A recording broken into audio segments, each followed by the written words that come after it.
Coming to you from the TLD studios in Temecula, California, it's the Whiskey Throttle Show, taking you deep inside the lives of the legends and leaders of our sport. This week's guest is brought to you by Yamaha, the leaders in the power sports industry. Motocross bikes, street bikes, adventure bikes, side-by-sides, quads, boats, generators. Yamaha sets the standard. Yamaha revs your heart. Method Race Wheels, the strongest, lightest, fastest wheels in off-road. Method dominates the off-road market with wheels for your truck, sprinter, Jeep, or UTV. Go to methodracewheels.com/whiskey throttle for 20% off your order. Troy Lee Designs, built for the world's fastest racers. TLD blends elite level protection with industry-leading style and performance. Moto, bike, helmet paint, casual wear, whatever your passion, Troy Lee Designs is waiting for you on the next level. Nihilo Concepts, enhance your riding experience with superior products like the Start-Stop Conversion Kit, Fuel Petcocks, Frame Grip Tape, Lever Grip, Grip Donuts, Secondary On Switch, Billet Foot Pegs, Billet Throttle Housings, and so much more. Nihilo Concepts produces exceptional products, all of which are made right here in America. And by SKDA. SKDA is the ultimate destination for exceptional motocross graphics, customer service, and artistic excellence. Trust them to elevate your ride and showcase your individuality on the track, making every ride an exceptional experience.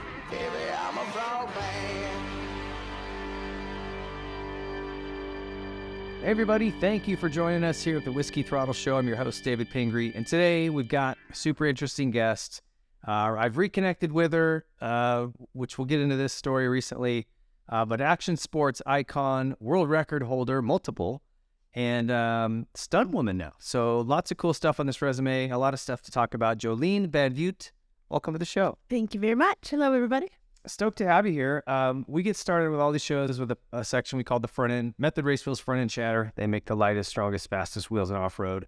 If you guys want a discount on wheels, 20% off, use our code, methodracewheels.com/whiskey throttle, and you get 20% off anything over there.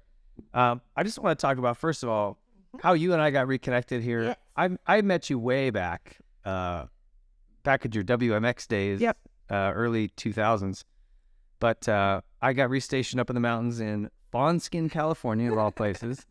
And I had one of my crew members say, hey, I think there's a girl over here that rides motorcycles. You know, do you know her? Jolene something? And I'm like, you know, your name, you're the only Jolene I know outside of Dolly Parton's song. So like, I'm thinking, well, yeah, what do you mean? Like, what is it? You know, she's got this place called The Outpost. And so I popped over, and sure enough, you and your brother run this place. Yeah, it was, it's called The Outpost. It's how did you wind up in Fawns? Cabin Lodge that we, it just kind of fell into our laps, really. We weren't looking to own anything like that. It's not like we were looking for a hotel or a lodge or something to purchase. But with COVID happening and sort of a lot of things being shut down, people went out into places that they could, you know, feel a little bit more comfortable. And at the time, Billy, my brother, and his wife, Alyssa, they lived in Redondo. I lived in Hermosa.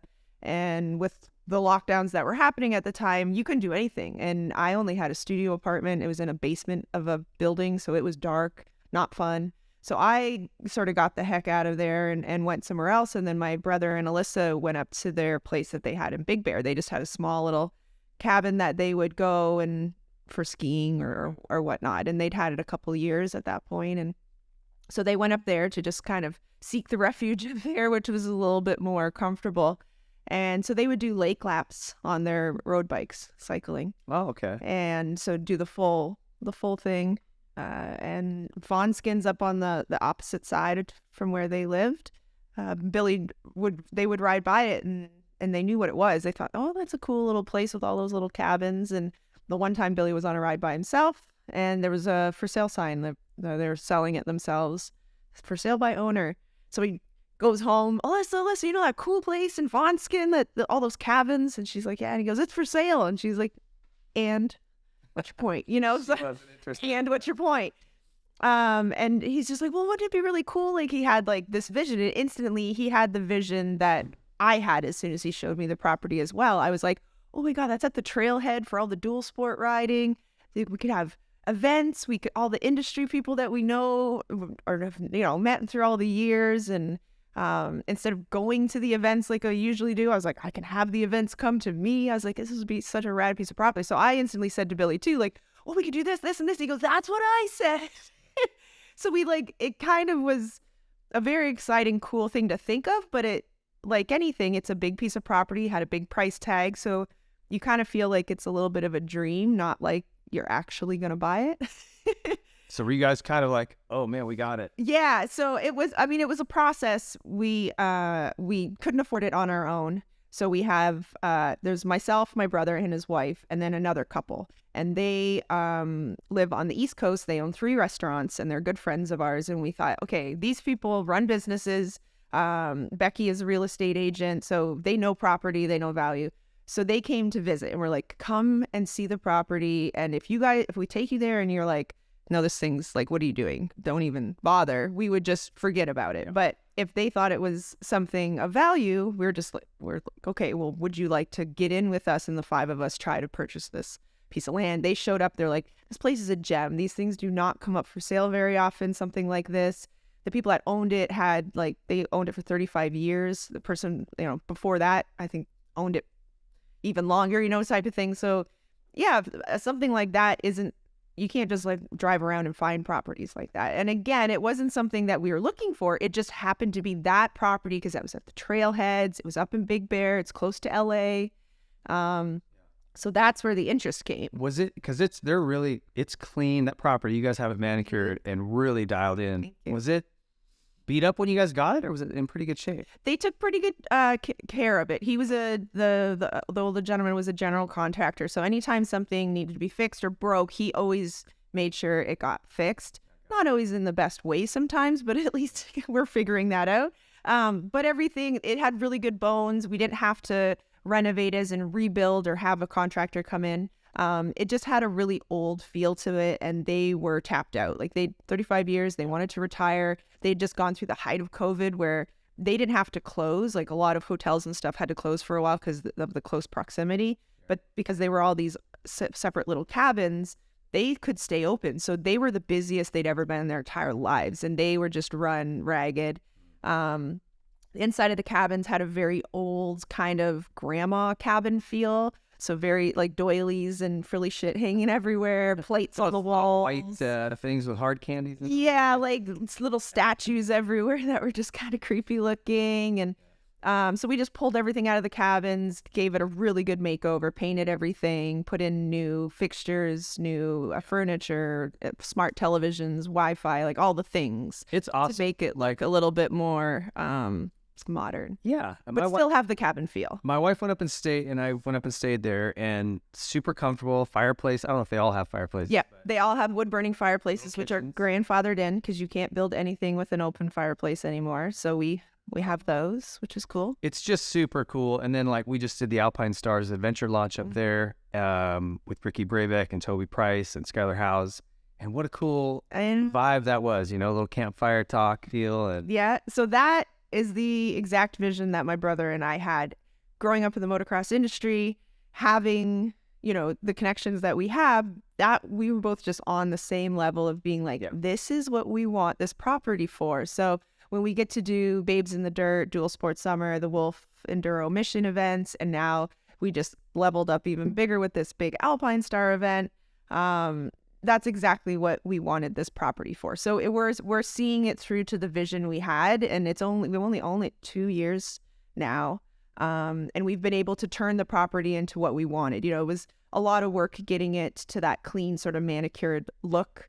We had to pull a lot out because they did have it a little bit more congested, cluttery, a lot of sort of old feel to it. So we really spent the past 2 years giving it our own clean kind of twist. Well, it's awesome. If anyone in the area is looking for something cool up in the Big Bear, it's perfect. And there's restaurants up there. Tropicali is like one of our favorites.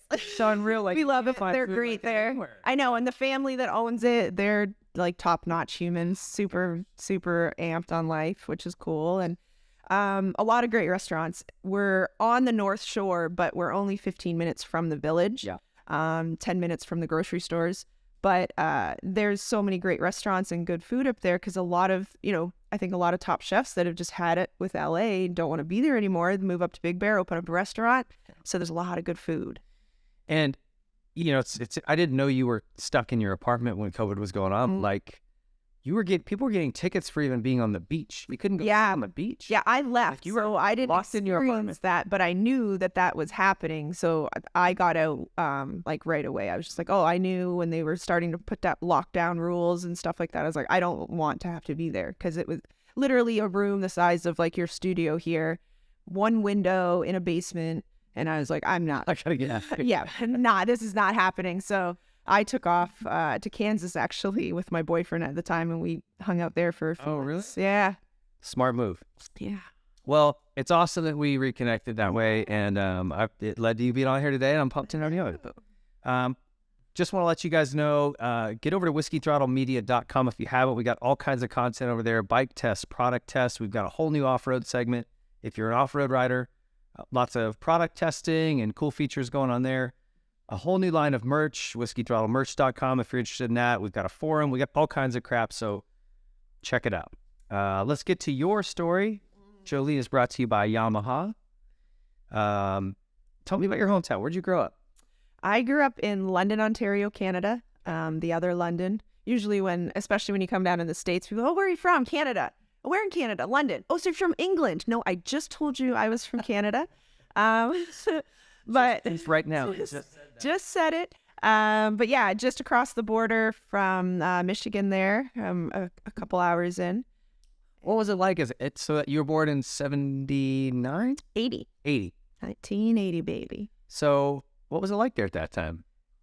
Fun to grow up in town? It was a good community. Eating ketchup chips and playing hockey. Oh my God. Every time I go home, I eat an entire bag of ketchup. Yeah, they're good. I mean, they're very good. I don't understand why U.S. does not have ketchup chips. It's a very confusing thing. They have all the other kinds of chips, but apparently Americans don't like the ketchup flavor of chips, which is confusing to me. Well, they're just good. They're very good. They're my favorite. Poutine. I used to make fun of poutine. It's pretty good. If you have a good one, you're like, okay, I get it. Yeah. So. J'ai besoin de poutine. I don't know. I don't know. I'm too far south to really. And you got a couple siblings, right? I know Billy. This is another funny thing is your brother ran for mayor of Fons. Yes. And I was on duty when they came over and swore him in. So it was right out in front of our fire station. So funny to me. Like. Yeah, I mean, and that again, a Canadian green card holder is not usually able to be the mayor of anything in the U.S., but it's an unincorporated town we're in, and we're able to do whatever we want sort of thing. So it's it's more about the community, it's a fundraiser, and whoever raises the most amount of money becomes the mayor, and we did that. This is how we should probably do government in the whole country. Whoever raises the most money, but all that money has to go into projects in the city. Yeah, it goes back into the community. So yeah, Billy gets to sort of delegate where all those fundings go, and so it's kind of just a fun thing for the year. So you have another sibling though? Yeah, older sister, Michelle. She's 9 years older than me. So there's Michelle, Billy, me. And what does she do? She stay in Canada? She's up in Canada. She lives pretty close to my parents, and my parents actually still live in the house I was born and raised in. So it's nice to be able to go home and feel like it's grounding. Yeah, it's super grounding because it's everywhere that I played and all my friends and all the things. We sort of grew up on the outskirts of London, which is a bigger city, but we grew up in more of the countryside of it. So I would just run around and play in the fields and play in the forests and didn't have too many rules. It was just be home before dark, or if dad whistles and it's dinner, get your ass to the house. I feel like maybe I'm 5 years older than you, but I feel like our generation might have been the last group that really got to live that childhood. Yeah. No phones. No bullshit. No. I didn't have an Atari. I had it in television, which was like the 4-man's version of an Atari. Okay. Like that was my video game thing. Yeah. We only played it when we went to our cabin or whatever. Yeah. I don't know. You just got to take off and be a kid. Yeah, I would, and we spent a lot of time outdoors. I would come home from school and it was straight running to one of the neighbors' houses to one of my friends, knock on the door, can you come out play? And then we'd run to either like the fort we'd built out in the forest, or we'd like to kind of torture this sod farm owner that was at the end of our street. We had this massive sod farm, and he would just like drive around in his old caddy, and if he saw us on the sod, he would come ripping across it to chase us, and we kind of use it as a game sometimes. For run out on dickheads. Yeah. But yeah, we used like, and there was a crick that we played in all the time, and And you call it a crick. I do. Yeah. I'm from Montana. I don't hear a lot of people call them cricks, but that was good. Nice pull. Were you always kind of, it sounds like if you're running out onto a sod farm to get the guy to chase you, you were, but like kind of daredevil-y? Yeah.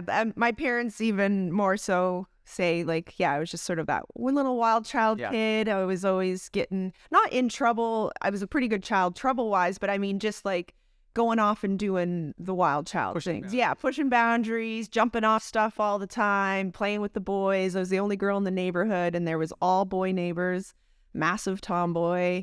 I got beat up a lot, came home with bruises and scratches from different things. And what did you play a lot of sports? Because you didn't get into riding until you were like 11, right? Yeah. So what did you do? I did. My parents kind of went through the whole gamut of finding something I think that I enjoyed. So they put me in a lot of things as I grew up, but nothing really stuck. I would do it for a season or 2 seasons, and I didn't like it, so I'd stand in the corner. Or, soccer, I just would hang off of the goal posts and then not pay attention, or like run off and start doing something else. And it wasn't until my mom wanted me to be a figure skater. She loves figure skating and ballet. So Did you play hockey? I mean, it's almost like... I did. So the figure skating was a segue. What do they call it? Spongy, or what do they call it when you're... I don't know. I thought there was a name for like when you're a kid. What do you... Oh. No? I don't know. Maybe. I might not know it, but was put in figure skating, and all I did in those figure skates on the ice was stand there and just cry. I wouldn't move. Oh, yeah? I didn't want to do anything. I just wanted to be off of the ice. And then my brother had, or it was either my dad or my brother's old pair of hockey skates and I pulled those out, and we live, Slod Farm again comes into play. In the wintertime, we would go down there. He didn't get mad at us when we did this though, but we'd go down there with shovels and we'd push it off. We'd have an ice rink. So that was a cool area that we would go down and skate in the wintertime. And so I pulled my brother's old hockey skates out, and suddenly I liked being on the ice, and I wanted to mimic my brother because he played hockey. So I had my little plastic hockey stick. Is this Billy or the... Yeah. Billy, yeah. My older is a sister. So then my parents were like, okay, well, she likes the ice, she just didn't like the figure skates. So they put me into hockey. So I grew up playing hockey for sure. I mean, I feel like as a Canadian, most kids do. Not all, but most. Yeah. Rite of passage almost. Kind of is. Yeah. So, and then that was what stuck with me as a child. And then when I was about 10, I'd been going to the motocross track since I was a baby, just with my dad and my brother riding. Your dad raced? Yeah. Okay. Yeah. So my dad, he's actually 78 years old, still races. I just went home really quickly for Mother's Day, and my dad's like, "Oh, I'm going to go to the local track to rip some laps." And I was like, "Okay, I'll come out and watch." And he did. Canadian. Went out. Rip some laps. Broke for a rip. And so I just went out and watched him ride, and How cool. Did a little video up for him and posted it on social media that everybody loved, because most Canadians know my dad personally, or they at least know who he is. He's quite a bit of a motocross legend up in Canada. He was the first Canadian to ever win Loretta Lynn's. Oh, is that right? He holds that record, which is pretty cool. Yeah, he's on the trophy beside there's Ricky and Nick Way and Trav, and on that really cool big Loretta's trophy. So, but yeah, he started, he's always been into motorcycles his whole life. So growing up, he grew up quite poor in Holland. So he started buying stuff that he could just afford, and then he would rebuild it, make it better, sell it, and then upgrade and do that with bikes. How old were they when they moved here? You say you're first generation. Yeah, first generation Canadian. My dad and my mom didn't meet till they were actually over in Canada. Oh. So my dad came over when he was 21, and he just wanted to. A few of his sisters had already relocated to London, and so he was like, "Well, I want to go over there and have that, that North American dream, right? People come from Europe and immigrate over for bigger and better things." And So he came over when he was 21, I believe, and started building silos and learning English because he didn't speak any English when he came.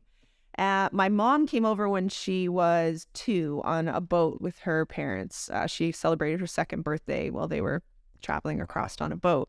And then when my parents were in their mid to late 20s, they met at a Dutch Canadian club in London, Ontario at singles night. Square dancing and Dancing, yes. They did a lot of dancing when they met, and sort of in the beginning of their marriage, that was the thing they loved to go out and do, was go dancing. That's really cool. My grandparents, who were first over here from Norway, kind of same thing, like met over here, and they were in a square dancing club for Sons of Norway was the club, right? Yeah. So, anyway. Yeah, London, Ontario has a lot of clubs. Like there's the Polish club, the Italian club, the Dutch Canadian club, the German club. And so growing up, we spent a lot of time going to these different things because there would be parties or weddings or even, there's the singles dances for adults, but then that we also had a lot of Kids, like more like a school dance type of thing, but they would be like the function itself just had a dance, but everybody from the high schools or whatever schools would go. Can you speak Dutch? No, not really. I mean, I can understand certain sentences and different words. My parents generally, they didn't teach it to us. I'm not entirely sure why, but they just felt they were in Canada. They're becoming Canadians. Kids are Canadian, Canada, English. Embrace the culture. So the only time they spoke Dutch around us was when they were with their family and we were off running around playing with cousins, weren't paying attention anyway.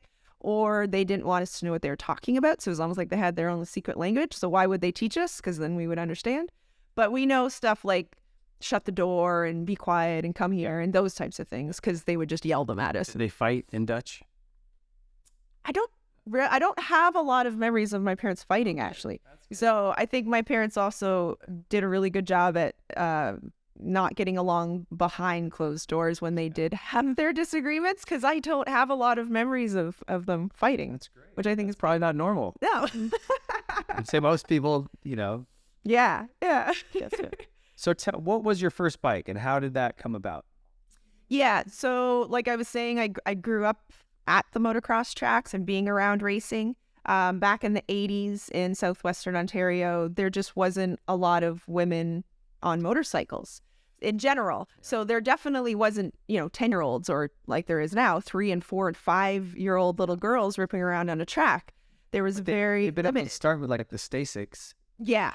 It's amazing. You have not, well, it's amazing the process now. But like if I could have had a Stasic at a 2-year-old. I think if I would have went through the process that kids can go through now, I probably would have been on a bike right away as well. Because I even taught myself to ride a pedal bike by myself without training wheels. My parents had training wheels on my bike, and I was like, take those things off. And my mom said one day I just went out to the driveway and I fell a bunch, but I just kept getting up and going. And she's like, I just looked at this window and saw this tiny little girl struggling, but she refused to have training wheels. So I had like bumps and bruises and scratches all over me, but I was determined to just not ride with training wheels. So I just didn't have a lot of lead by example. It was one of those things I sort of had to figure out for myself. And I guess it took me a hot minute. Were you sounds like you kind of looking up to Billy, like he was always. Yes, I always looked up to Billy. So one of the like childhood torturous things I did to him was, I kind of started mimicking him in everything. Like I wanted to dress like him. I would take his clothes. I would anytime I could get him to let me hang out with, he just was like, get away from me, Like it was one of those things when I was really little, he loved me. I was like his little snuggle bug. And then I got to an age where he was like, yeah, get away, little What's sister, your difference? go away. 3 years? 5 years. 5 years. Yeah. And then, but that was when now I was like, oh, I have this cool older brother that plays hockey and snowboards and rides dirt bikes. And I just wanted to sort of mimic him. Yeah. And so we were taken to the mall to get haircuts, and my brother got his haircut first. And then he got out of the seat and I sit down and they're like, okay, how do you want your hair? I'm like, exactly like his. And he was just like, no, don't even.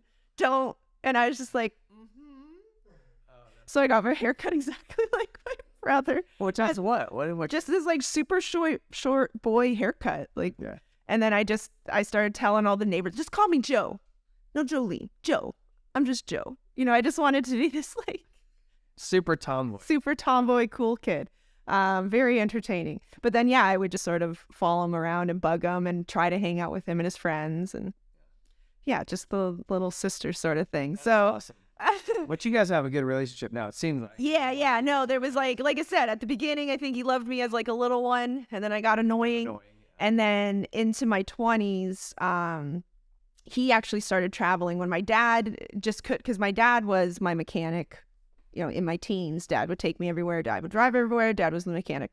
And then into my 20s, dad's like, I got to run a business. You're starting to go places that I can't go for longer periods of time. So he sort of delegated Billy. And so Billy became my mechanic and traveling with me. And in that sort of that age bracket as well, and then doing something that we both loved, we rebuilt a friendship and became best friends and have had a very, very solid friendship ever since. But like, you know, I think it just gets to, you get to a point where either you become friends with your siblings or you don't at an age where you finally are like, okay, I can stand you now, or I get you. Yeah. One or the other type of thing. When you've shared so many experiences, it's, my sister's one of my best friends. Yeah. But I find that's not super common. No, people say all the time how envious or jealous they're like, the relationship you guys have, that's not normal. Like, not a lot of people have that, or they're in each other's lives and like so on top of each other all the time, and they're okay with that, or they still want to do things and travel or own a business, like all that type of stuff. But no, Billy was almost like a little bit of a safety blanket for me, especially at the beginning of Nitro, or the beginning of me doing stuff that like really scared the shit out of me, or like I was going to be like, oh, I could end up in the hospital. It'd be nice if my brother could take me. So he was a little bit of a safety blanket. So there was a lot of times that I would just be like, hey, you know, when I have to do this, can you make sure you can come or you can be here? And he actually did Nitro with me at the beginning. And then he got pretty hurt a few times that he was just like, we would be like, oh, Billy, you want to come? He's like, no, I'm going to start staying home. I'll drive your bike there, and then. So Billy started being super selective about like when he came to shoots and what he participated in, or what caliber in which he participated in. Because there was a few times I'm not even sure how my brother survived in Travis's backyard. And I wish he was here to tell you the stories. And even Street Bike Tommy, we have some really funny stories between Billy and Street Bike Tommy. This one time where I swear they both should be dead, but they managed. There's probably a lot of stories. Well, we have a lot of Nitro stories if we get into that era of my life. We'll get there. There's definitely a lot of death defying. But back to how I got into motorcycles. Very long-winded answer here, but I just suddenly said to my dad, like, hey, can I ride motorcycles? Never really dawned on you. Yeah, like it didn't dawn on me. Like, I don't know, I'm this small girl. Can I ride motorcycles? Because the two girls that rode in my area at the time was a 40-year-old woman and a 20-year-old girl, you know, like younger lady sort of thing. And so I didn't see young girls riding with the younger boys. And even then, there wasn't the capacity. Like, there's just so many young kids now, whereas in the 80s, the groups were a little bit smaller, right? So, and my dad just like looked at me. He's like, yeah, of course you can. Like, it was like almost like a dumb question to him, because he didn't see it as like, well, you're a girl, you can't do that. That was never the reason, because people were like, yeah, but your brother rode before you did. Was that? And I was like, no, it was never like that. My dad just didn't know if it was something I wanted to do. So as soon as I showed any interest, he was a little bit hesitant at first, just because I was a child that wanted to try everything and then hated most things. So it was like my parents... What's the cheapest bike I can get? I know. So my parents would spend all this money for me to get into like an activity or a sport or something. And I'd be like, nah, I don't like it. I don't want to do that anymore. I don't want to go. And they were just like, again? Yeah. So when I found little things like hockey, they were super excited. And then when motocross came, my dad's like, okay, well, so what is this one's expensive. My brother it was one of my brother's old bikes. So it was a KX80. Okay. Yeah. At 11, so I mean. Yeah, I couldn't touch at first. My dad was not going to invest in getting me a smaller bike. It was more about, I'm going to put you on the motorcycle, I'm going to hold it, and then you will take off. And then when you need to stop, you come back to me, because I couldn't touch it first. And that was sort of how I learned and then I was kind of into the like 11, 12, where I had a growth spurt, and then I was fine. But Not the easiest bike to learn on either. I mean, right away you got a clutch. oh yeah, no, I definitely I recall one of the very first times there was this quarry that my dad and brother would go out to ride and practice in.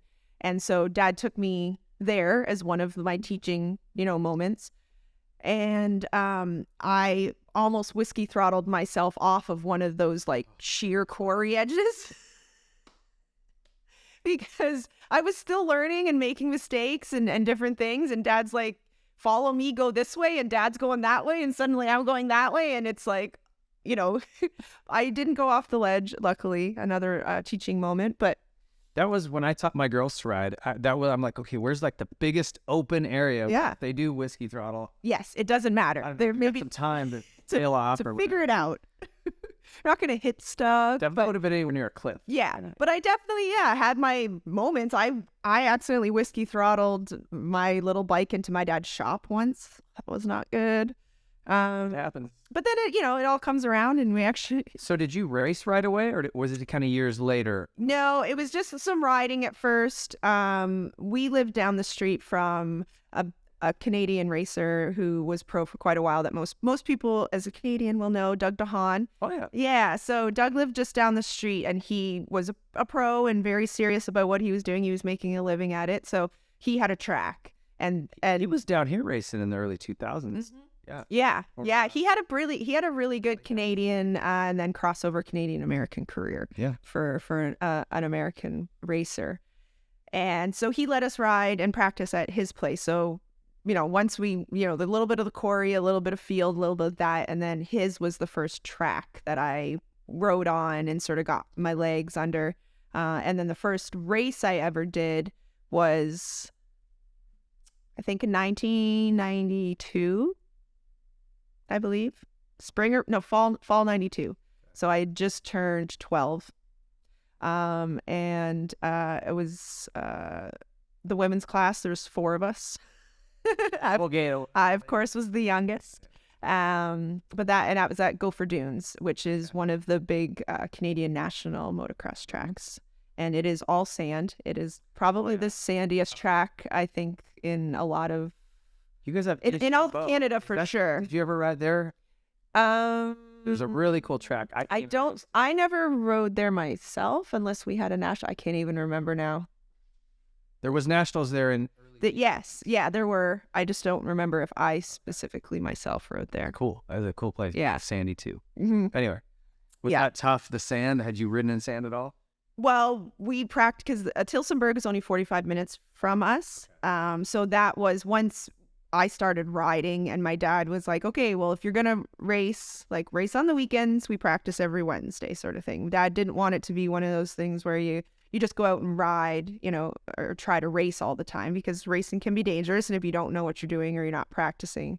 So we if you're going to race on the weekends, practice once a week. So we would practice at Doug's, and then eventually we just started going to Gopher Dunes, and Gopher Dunes became my just like training ground eventually, especially when I got into doing coming down into the States and racing the women's pro stuff. And then when I helped create the women's national series, I trained at Gopher Dunes just because it's the hardest track that beats the crap out of you. Yeah. And so if you can ride that really well or last 45-minute moto on that, you're pretty good everywhere else.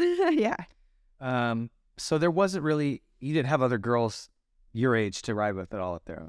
No, I didn't have. The first girl that I had that was kind of my age to ride with was her name's Christina Sundahl, and she is a few years older than me. And I don't think I met her until I was 15 or 16. Oh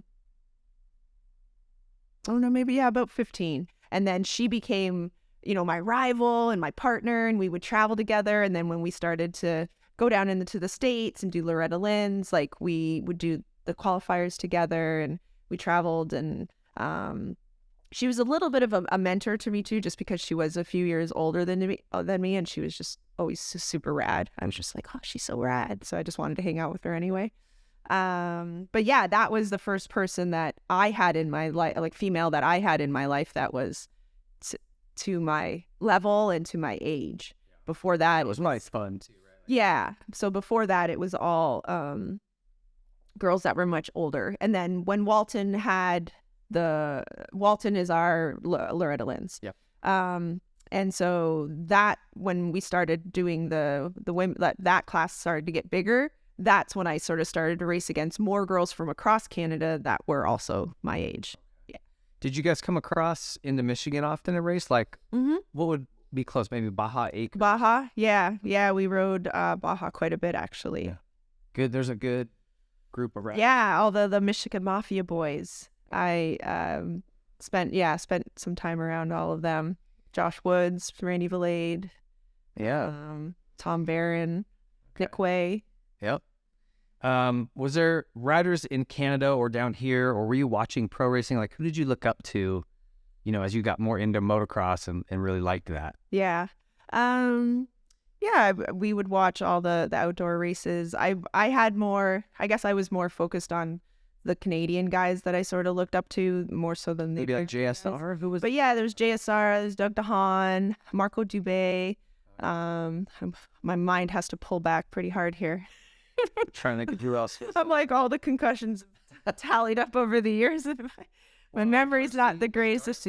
Darcy Lang, we had Darcy Lang. Yeah, that was a little bit later. But yeah, it's more of the guys that I think I looked up to were in my brother's sort of age bracket. Yeah. Okay. Cool. Yeah. And then it sounds like at some point your dad kind of gave you an ultimatum, huh? Like, yeah, there was a little, like I sort of said, my dad was very much like, hey, if you want to race, like you can't just show up and race all the time. You need to have like a foundation. You need to be working on it. You need to be safe so that when I throw you in a race scenario, you're not, causing problems or being, whatever. You have control of yourself. And it was, again, my dad had sort of feared like it was one of those things a few years in and, I don't really want to do, it's kind of fun, but it's not fun, or this, that, and the other. And I didn't want to go practice, but I wanted to race, or, I'm not feeling like I want to race, and dad had already loaded the bike or whatever it was. And so, about 14 is when he just was like, hey, either you're going to go and race every Sunday and we're going to practice every Wednesday, or I'm selling your bike. And I was like, ooh, selling bike. No, don't do that. So it's a bad ultimate. Did you love it? Like, was motocross different than hockey or some of those other things you did that you would kind of lose interest in? Did it kind of capture you? Yeah. So hockey and motocross were the two things. And then sort of a little bit later, snowboarding. Those were the three things growing up, I think, that really captured me in a way, because I was pretty good at hockey. I played hockey from whatever age, under 10 till I was 18. And I ended up on the AAA traveling team with the Devilettes. I became a goalie. At first I played out, and then one of the teams I was on when I was younger, sort of cycled through. Each player would just play the goalie. And so throughout the whole year, every kid played goalie at some point. And so honestly, that doesn't surprise me, because as a goalie, you've got to be like kind of fearless. Yeah. You just have pucks getting fired at you.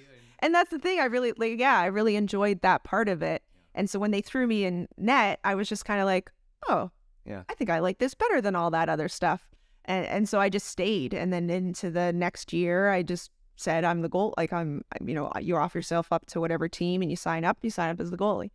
And I became a goalie. I was pretty damn good at it. I was really flexible in my life at one point. Now I can barely touch my toes, but at one point I could do the split, and I could they move fast off onto their knees. Yeah, the feet go out, and just watching it makes my knees hurt. Right, like my knees don't do that. Yeah, and then there's the goalie drills where you drop down on your knees and then you're up, up, down, down, up, up, down, down. Like I could do that fast. Oh man. This was a long time ago before Nitro Circus. Right now. And trying to be a professional athlete. You're like one hand. Oh gosh, now if I had to do that now, on a good day I think I could do it, but then I probably wouldn't be walking the next morning. Was there a point in your riding where you made like a kind of a big leap? Or was it sort of just a progression where you got better and better? Yeah, I think for me it was a slower progression. There weren't any big jumps. I raced in Canada, and then my dad started to bring me. I don't even know why or how we sort of got introduced to the. At the time, it was the WML with Mickey Keller. Okay. Before it became the WMX. I think Mickey still ran it as it was the WMX, but then eventually I think she handed it off to somebody else. But my dad my dad would go down to the States, and especially qualifying for Loretta Lynn's, that's when I started to see a little bit more of the competitive side of women's racing. First time I'd ever really seen, I think, really fast and competitive girls racing together was the first time I went to Loretta Lynn's with him, and I would just there watching. He had qualified and was What racing. year was that? Ish. 95, I think. Okay. I'm trying to think. Possibly. Who would have been the fastest gals then? Like Sarah Whitmore? No, well, she was up and coming. But she was still on a small bike at that point. So it was Christy Sheely, it was Dee Wood. Okay.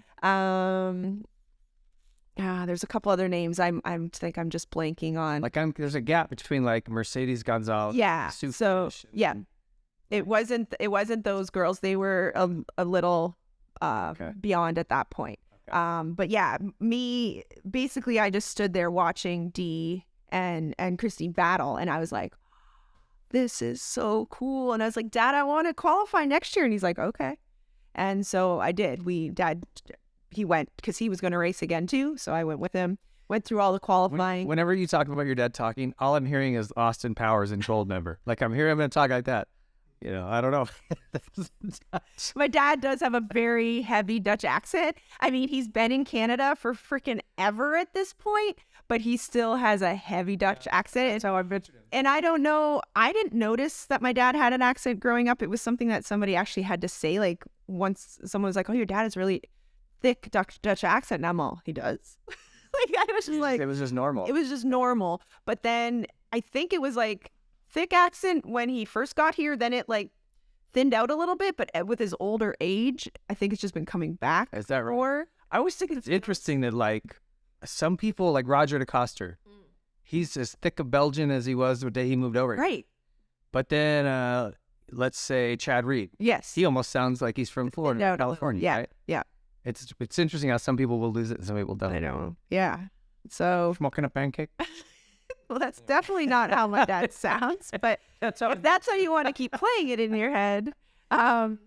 Yeah. So then I that's how I started being introduced to the women in the U.S. that were riding at a lot intenser level, and they were battling against each other, and they were, there was a whole series then, which I was then introduced to, was the WML, the Women's Motocross League at the time. And the first one of those I think I ever went to was at Broome Tioga. And that track wasn't great. Rocky and did you like it? I mean, maybe I think I liked it. I try to remember. I almost get some of the tracks mixed up with. It feels like a lifetime ago. I'm not kidding. Like between like my childhood racing, my 20s, Nitro Circus, and now the stunt industry, I feel like I've had just like different lives, and it's hard to remember everything because there's been so much, which I'm very blessed in that aspect. But it's hard to it's hard to ignite memories or pull names where I'm like, oh, that was a really long time ago. I can see the person's like face in my head, but like their name. That's normal. Yeah. So about 2000, when did it get real serious for you? Like the results I found kind of started about 2003. You're winning like Ontario provincial championships. Yeah. Then Canadian national championships in 2004. Like, was that sort of when you really got serious, or? Yeah, I mean, I was always racing in my teen years, and we'd go down and we'd do Loretta Lynn's. But we didn't really have anything up in Canada besides the Walton National, where it would give you the ability to travel or make any type of money or have a lot of sponsors or anything like that. Yeah. Was there any, as a younger female rider, did you ever go, okay, here's what I want to get to here? Because there is no career really for it. No, and that stuff, again, didn't come until I was in my 20s, later teens, 20s, when I was around more girls that were of that mind, where we're like trying to get on factory teams, which was happening in the early 2000s. That's when it became more of like how long can we do this for? Can we get a couple years of being a pro racer or this, that, and the other thing? And that's when I started like when I met Sarah Whitmore and started hanging out with her and Jessica Foster, who was another Canadian at the time, we were on sort of the same level. She was from originally Sault Ste. Marie, but then moved to the West Coast, and her and I battled quite a bit, but also had the same mentality of coming down to the States and wanting to race in the States. And how can we all get on a factory team together or create a women's factory team? Like, we had lots of dreams. But as a teen, I still went to school. Like, I went to high school, went to my prom, graduated, went to college. Oh, you did? Yeah, all those things. So I was doing that while still racing and feeling out the racing industry. Again, I was growing with a time where girls being able to make a little bit of money or get sponsorships or be on a factory team was developing. So in my teen years, there wasn't it was I was going to school because I had to get a job and do the things, and I would just race for fun. It wasn't like you were seeing these girls on full rides where you'd be like, oh, I'm just gonna homeschool and I'm gonna go on a factory team. There were girls at the time doing that, but I was staying in school. Or were you going to school? I went to school for advertising graphics design. Do you use any of that? I did. So I graduated with honors. I was actually a really bad student for most of my life. Like, as in, I just didn't care. Not super book smart. Like, I did great in art class, in phys ed, in mechanics class, woodworking. Like, those ones I did good in. Everything else was not the greatest. Maths, English, sciences. Also not interested. So that doesn't help, right? So I just was sort of a mid-student, like a B's, C's. If I got an A, my parents were ecstatic. But and then I got to college and I was doing something that I enjoyed, something I had chose, for myself. So I actually really enjoyed it, and I got A's everywhere. Like I said, I graduated in honors. So if I wasn't getting an A, if I got a B, I was upset at myself. I was almost striving to get A's and A pluses and all that type of stuff. But that was just the beauty of doing something that I chose and I actually enjoyed. Yep. And so part of my program, you had to do an internship. So I went and I did an internship with this place called, oh my God, they're going to kill me for forgetting the name. Something Donkeys. Wow, my memory has gotten that bad. Creative Donkeys. Okay. Sorry, guys. Sorry, Jason. Where's this? It was in London. It was in my hometown. Creative Donkeys Media, and they handled basically, and that's the reason why I went to them, they handled basically all the Canadian media for motocross. So the Kawasaki's website, they did advertisements, they did all these things, and they had the connections with the really, really good Canadian moto photographers as well. Like Allison Kennedy, she was this photographer. I remember her. Yeah, Allie. So she traveled around to all the races, and so I went and interned with them. And through that internship, they had started to talk to Davey about doing a Racer X Canada edition. So there's obviously everyone knows what Racer X is. And at one point, there was a Racer X Canada. And so they had proposed that to Davey Coombs that, hey, Racer X does such great things, but we have this whole division of moto up in Canada that doesn't always get the best exposure. Racer X is a great entity and a great magazine that people love, known it for so long. Let's, maybe do a Racer X Canada version. So I came into their company while that was sort of happening. So I got to be a part of Racer X Canada. And I was editorial layout designer. I got to do ads in the magazine. And then when I did my backflip, I got to be in the magazine. So it was pretty cool. But so when was there a point like kind of when you went to college, or was it around that time you made a transition from racing to like more stunts, I guess, or like the Nitro Circus, that vibe.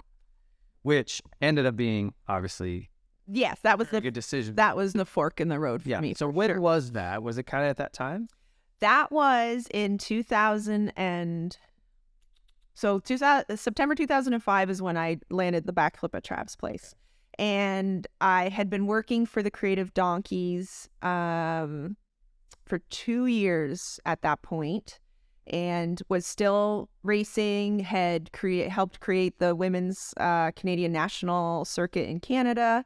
A lot of good things were happening in the WMX at that point. There was like a girl almost on most teams, or getting at least factory rides. In Canada, I was Jessica Foster was on the Blackfoot team. I was on the Suzuki OTSFF team.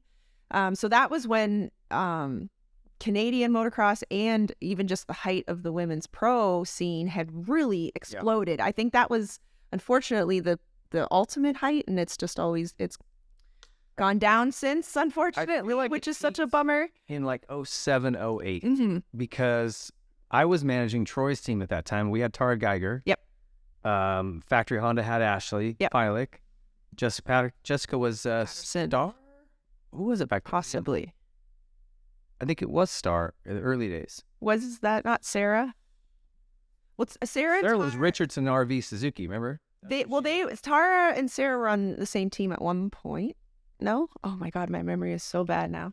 We had Tara. Girls, let us know. TLD Honda. Yeah. So anyway, all of the teams had, the top teams kind of had a female. Yeah. And you guys had their own moto.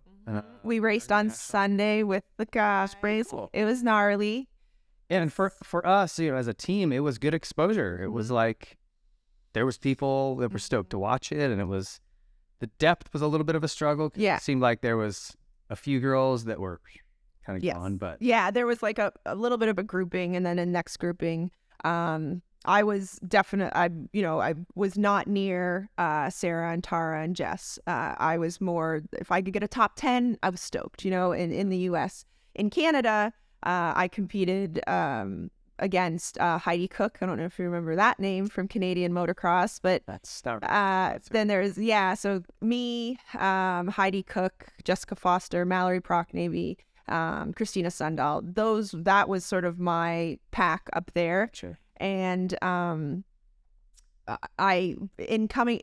down to the States and watching Mickey with the women's program, and the fact that it had started to be able to give women a platform to ask for sponsorship dollars because there was a program, right? It's like, we have this race program, so there's a reason to give girls money. In Canada, there was no program, so you'd be like, will you sponsor me? And they're like, for what? Yeah. So I went back to Canada after, many years of understanding what was going on in the States, and went to Mark Stollybras, who was the owner of the CMRC at the time. And I was like, hey, so this is what's going on in the States. I keep going down to the States. This is what's going on. If we could create something in Canada which would give these top girls a reason to ask for sponsorship dollars, and the people say like, okay, it's worth it, there's a reason. We could create a program, and then maybe girls could start getting on factory teams here. And so we came up with the women's Canadian Nationals, and that was races across Canada. So we raced East Coast and West Coast, and then Walton. Was that 04 that started then? Oh, you're asking me. Okay, years? I'm getting specific. Okay. It seems like it was around that. Yeah, I feel like it was, because my sort of peak personally with racing, as in winning the Canadian national title, and then some of the highest top 10s I got in the States, I think was 2004, 5, 6 type of thing. And then in 2006, I left racing to join Travis. Okay. So what happened in 2005? Because you're still racing, but you set the record, first female to backflip a big bike ramp to dirt. Yeah. How did you meet Travis? How did you get down that path? Well, I met Travis as a teenager at Loretta Lynn's, actually. So I'd known Travis quite a long time. I met him through Sarah Whitmore. They were, they dated for quite a bit of time while they were kids. Travis and Sarah did? Yeah, yeah. When they were kids, they had a cute little love affair. It's magical and Travis now. Oh, absolutely not. No. Yeah, it's they are actually like best friends. Imagine. Yeah. So yeah. All right. Yeah. Cool. So yeah, we were all hanging out as a group, and then in 2005, so I'll go back just a year prior to give a little bit more depth on it. there was Travis's Nitro Circus DVD started coming out. So Trav, being Travis, and you know, we all know who he is and what he likes to do and how he likes to push the envelope and how he likes to do fun stuff and like involve his friends. He started filming all the things he was doing with his best friend Jim and his cousin Special Greg and all the stuff that was happening around the compound when he wasn't training or traveling or doing different things. So they started busting out cameras and filming these things. And that's where Nitro Circus was born, when he met Greg Godfrey. And there was sort of that production concept came into the craziness of Travis's life. And NC1, or Nitro Circus 1. So there's Nitro Circus 1 DVD, Nitro Circus 2 DVD. And in the Nitro Circus 2 DVD, they were filming that in 2004, was when the backflip had just sort of started becoming something that the guys were doing, right? Not a lot of guys had done it at that point. Was it Metzger 03 that did the first one, right? Or was that 04? Hart. Oh, right. Carrie was the first one. That was documented live. That was all of a sudden like, whoa, this is happening. And then after that, I don't really know. Like Trav Metz pulled it at the X Games Hart. doubles back to back. Right. Remember? That was the first one that was landed in competition. Okay. Yeah, there's all these different, like, if you go back far enough, the different, like this one was pulled but wasn't landed, then this one was landed, then this guy was doing it in his backyard, but it wasn't documented because they were trying to keep it secret, and like, I don't know. But those guys were sort of the base of the people that were doing it at the time, and Travis being, you know, envelope pusher, invader, he was like, I want to get a girl to do it. So Sarah, they were still dating at the time, and so that was his first ask was, Sarah, do you want to backflip? And she did. She wanted to, so she, you know, put on her boots and started flipping herself into the foam pit. And then Tara Geiger came down and started to be a part of that. So the two of them were trying to you know, set that record. And Trav was pretty strict about like what he wanted to see in the foam pit before he was letting anybody go to dirt. So he does have some like limitations and standards. Like he won't just go, you know, go for it. I mean, when you watch Travis, you're seeing the later versions, right? And it's like, I just think I'm never going out there. I've had a couple invites and I'm like, no way. You should go. No. Well, the thing is, I break so easy. You tip me. I know, share right now. but Travis doesn't force anyone to do anything. He has a very high influence because of his energy, and it's like, it's almost this weird dynamic when you get around Travis. It gives you like this invincibility feel because Travis is just so energetic and you feed off of that. So it makes you want to do things. You don't. That's obvious. I know, but there's this word. It's no. Yeah. My brother learned how to use it early enough. After he broke his ass up, I'm like, Because it was a joke. Billy would be like, when I first started going there, you know, I just kind of would do things because I felt I had to, or like the pressure, or like I feel like I didn't want to disappoint Travis. And he goes, and then I got smart and I'd been going there enough years that I would just look at Travis and go, no. Because I knew he would look past me in 2 seconds and find the next person. That's exactly right. That is exactly right. There is something. So you can say no. Most people just don't want to say no to Travis. First, because I feel they'd want to impress him. They don't want to disappoint him. They want to be on his level. Yeah. There's a, yeah. But just he is so like, he's got so much charisma. Mm-hmm. So much. You don't want to like douse it. Yeah. And I think that's how people could. But you won't. And that's the thing is he will, if you say no, he'll just go to the next person. He's not gonna. He doesn't look down at you. Like, I mean, some people, it depends on what you're coming from.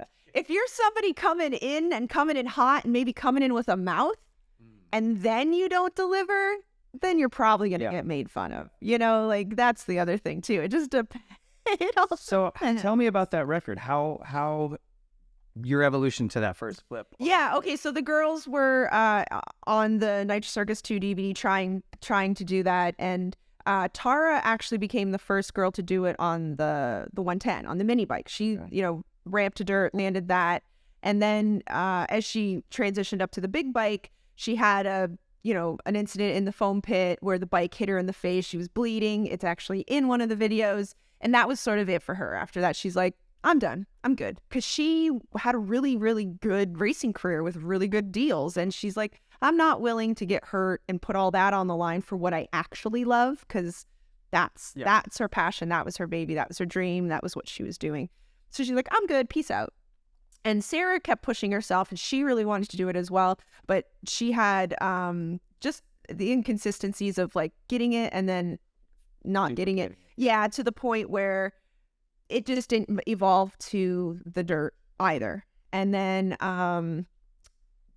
go the next summer, and Sarah and Jessica Foster from Canada and Sarah Whitmore and we were traveling around doing the women's pro series together. We were in a box van doing a few of the East Coast races together. That was how we're going to do those races. And one of the races was at a track, just above Trav's house. And then the next weekend we were at another track close to Travis' house. So we're like, oh, well, we'll just go to Travis's in between and hang out. And again, it's 2005. Travis is looking for content for NC3.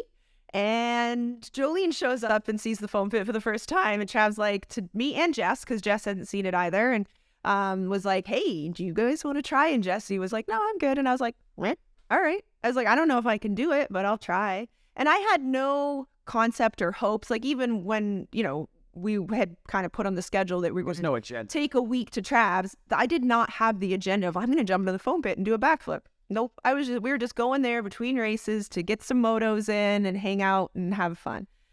So I didn't. And it really got talked into some crazy shit. So I didn't put any pressure on myself, I think, which also helped. But I did a bunch into the foam pit, and you learn and you mess up and you do this and you do that. Did you have any scary moments in the pit? I've gone into a pit a couple of times, and I'm like, that's not as cool as people think. I get a little like claustrophobic down in there, and there's dust. I can't breathe. I'm like, I don't like this. Yeah, unfortunately, pits are not as fun as people think they are. Everyone's like, oh, the foam pit, it must be so much fun. And I can tell you from many, many years and years of experience and hours, like with dirt bikes and BMXs, which are actually worse for like how much work they are. This is not fun, especially when you have a bike and you're learning. And that bike's landing on top of you, and maybe you got a little crooked and your body's all contorted and it's pinned. That's another fun one. It's like, and you can't get to the kill switch and there's a tire spinning right beside your head. Then the gas starts leaking and dropping onto like parts of your skin, and you're like, oh God, I can't get that on my face.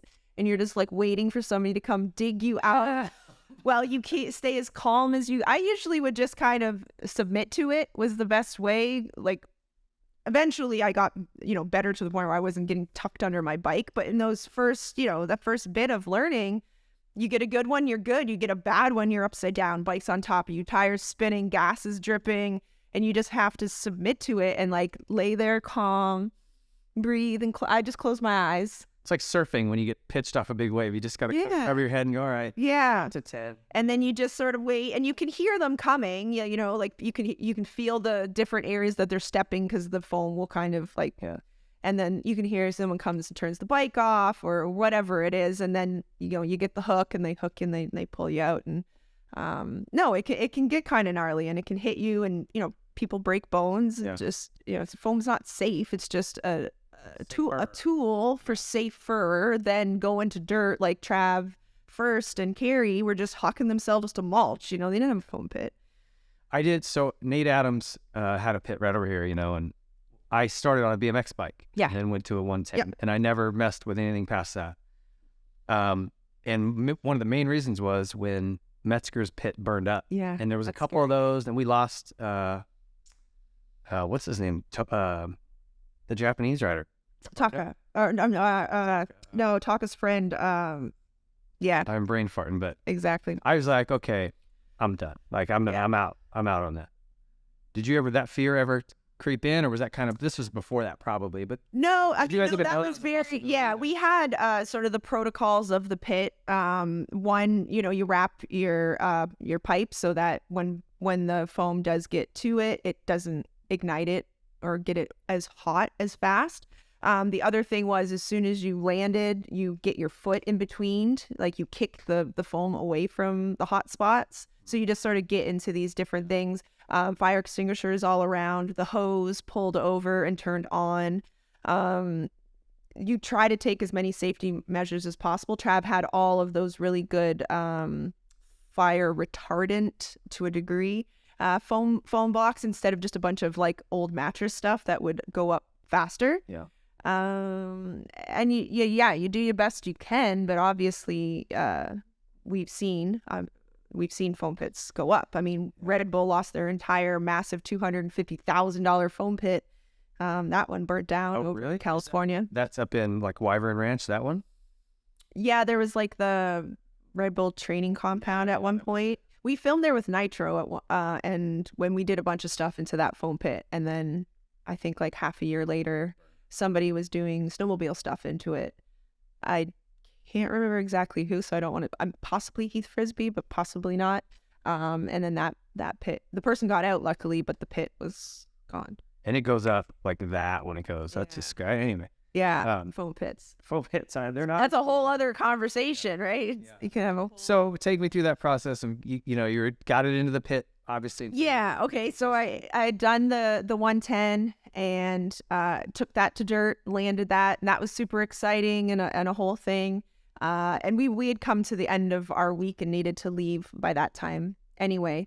And so I just sort of said to Travis through the process, I was like, I can do this on a big bike. And he's like, are you sure? And I was like, oh yeah. I was like, if you have the time to come back whenever, I'll come back and I'll do this. And he was like, okay. So he sort of looked at his schedule and he's like, in a month from now, I'm home for 2 days.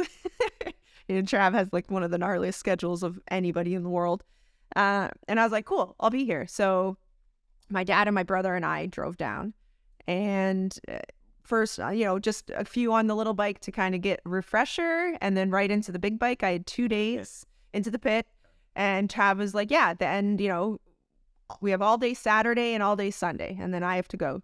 And so full day into the pit on Saturday, and Trav was sort of hoping like, yeah, if you have wrapped your head around it by the end of the day on Saturday, take you to dirt on Sunday. But he had set sort of he's like, you need 10 in a row, basically. That many. That was his rule at the time. I don't know what his rule is anymore, but at the time when everybody was still learning, that was the rule, was 10 in the pit consistently, so that he could see that if he's going to take you to the back, elements will come into play where you're probably going to make mistakes because things have changed. You're not in a foam pit anymore. It's a different run-in. There's all these elements that you're going to have a little bit of a shift. You won't have that consistency anymore, but you've found enough of a consistency here. I can trust you back there, right? Trav's not interested in killing people, and he's not really, he's not interested in sending people to the hospital. That's not what he wants. He wants to just see people push the envelope, people have fun, set world records, and so Saturday, I couldn't find a consistency. I would do a bunch good, then I would mess one up. I'd get to 7 and then have a bad one, and then you have to start all over. So it was just like hard. It was a hard day, but I didn't stop all day long. And at the end of the day, I started to find a little bit more of a consistency, but I was tired. You go into the foam pit that many times, and then just your brain learning something new and all that type of stuff. I was really tired. So we packed it in, and Sunday morning, it was like, okay, wake up, go down to the pit. You get 10 in a row. Let's just go, like, while you're fresh, straight to the back. So we went down and started flipping, 8, 9, 10. I was like, I got to do another one. 11, 12, 13. Trav comes down, and how many has she done? And my brother's like, I don't know. I lost count at this point. And Trav's like, but more than 10? He's like, yeah, way more than 10. And then one of the neighbor kids is like, she's ready for dirt. Get her out of that foam pit. Like, type of, everyone's, at that point, they're making fun of me because they're just like, get out of the foam and get to the back. Do it. And so I just came out from one of them, and I looked at my brother. I go, we need to go right now. Like, right now, we need to go to the back. So Travis had Hubert prep everything so that when I did have that moment, we could just go straight to the back. And that's what happened. We all, everyone got on their whatever, and we headed out to where they had it all set up. Did you feel confident at that point, or I did. When you lined up, were you like, oh no, this is like to dirt, this is for real? Did the anxiety? Oh, of course. I mean, I was super nervous. I I was committed at that point that like nothing was going to stop me, like for real. Like I was like, no, I'm going to be the girl that does this, like hands down. I don't care what it takes. I will crash my face off, but I will get up. I will do it again and again and again until it happens. And I did just that because I did not land the first time. Oh, you didn't? Oh God, no. Oh, what happened? If you watch the Nitro Circus 3 DVD, NC3, it shows the crashes, and they were pretty aggressive. The one cracked my chest protector and like winded me hard. I'm glad it didn't break any ribs because that You're on a Suzuki, sucked. right? Yeah, I was on a 125, an RM125. Keep like kind of getting around but landing and Yeah, it was well, just because my flip in general was very messy, and it was like almost like a two-stepper where you pull and then you pause and then you pull, and it was just a lot of people flip like that when they first learn. They don't just get the nice pull, stay in it, look back, and have the body stay in that sort of position for the rotation. There's a lot of movement when people are learning.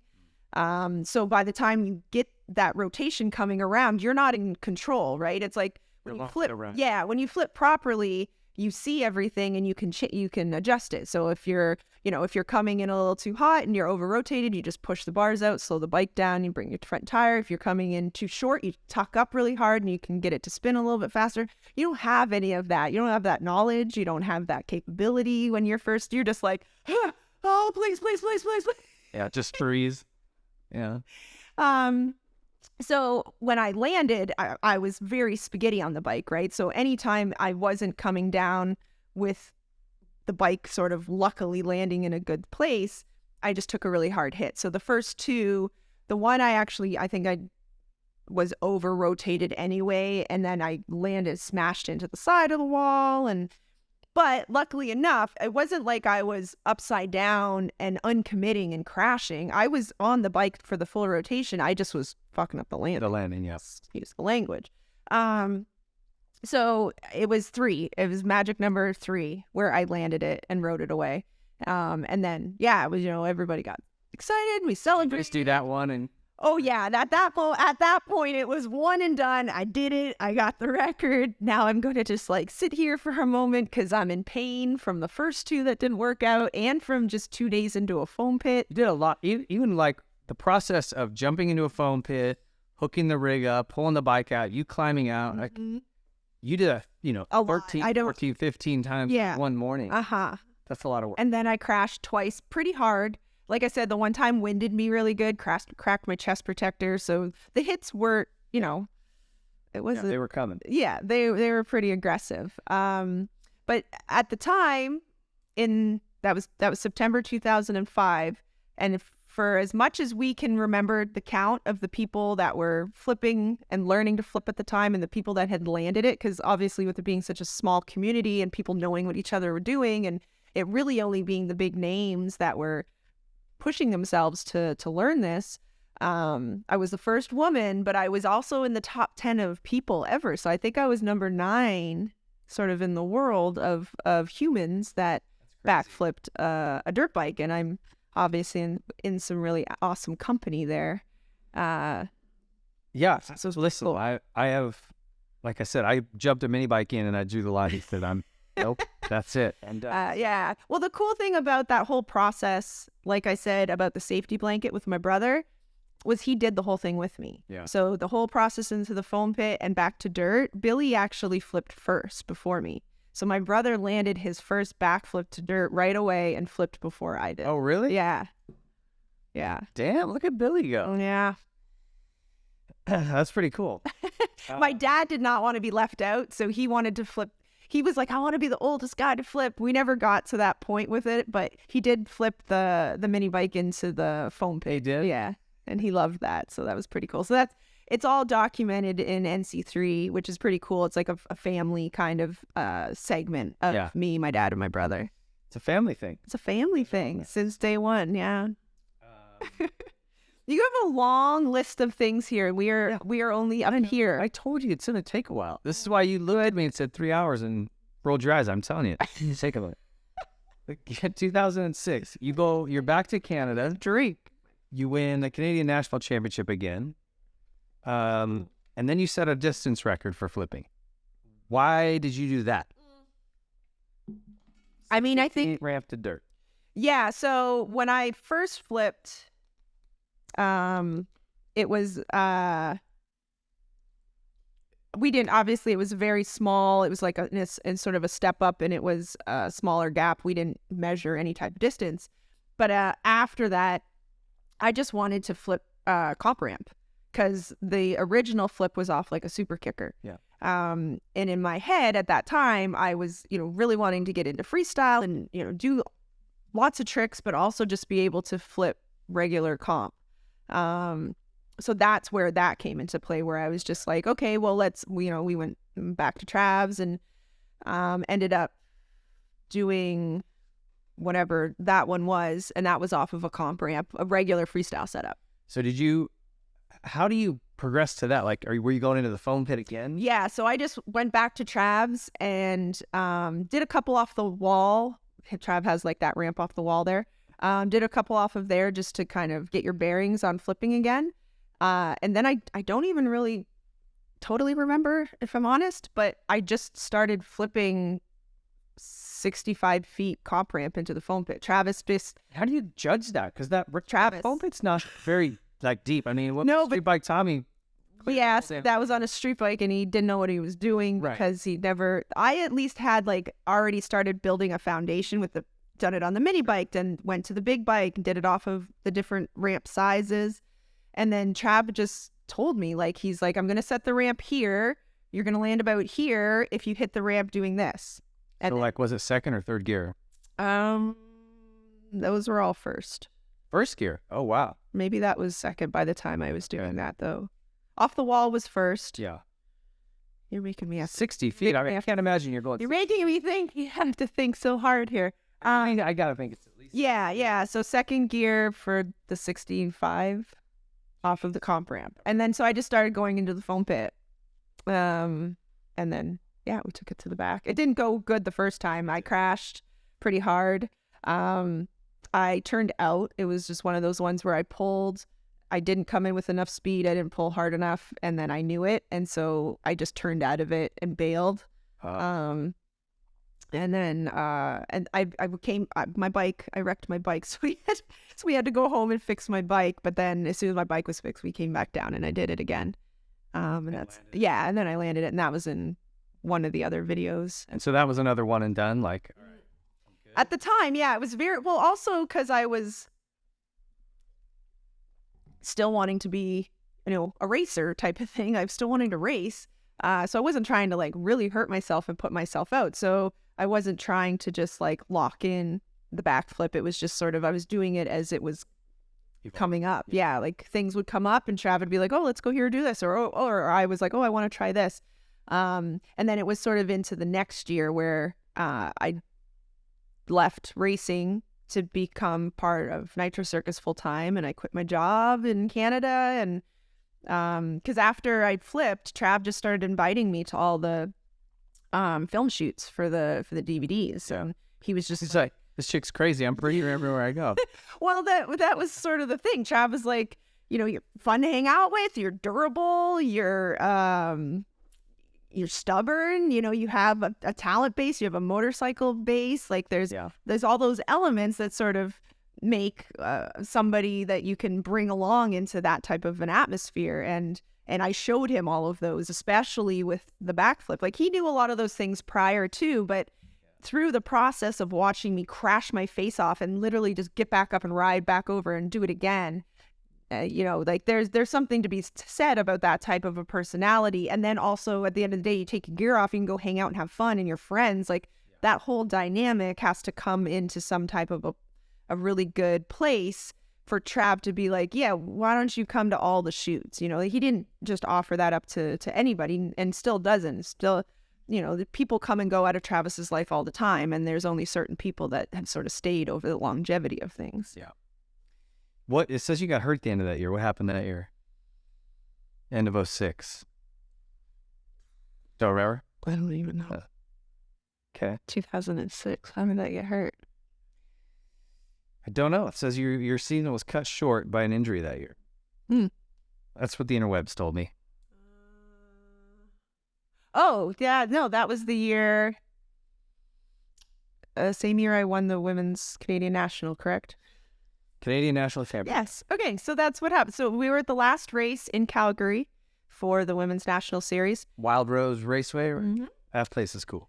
And there was, at that time, we had a pretty full women's gate as well, which was awesome in Canada.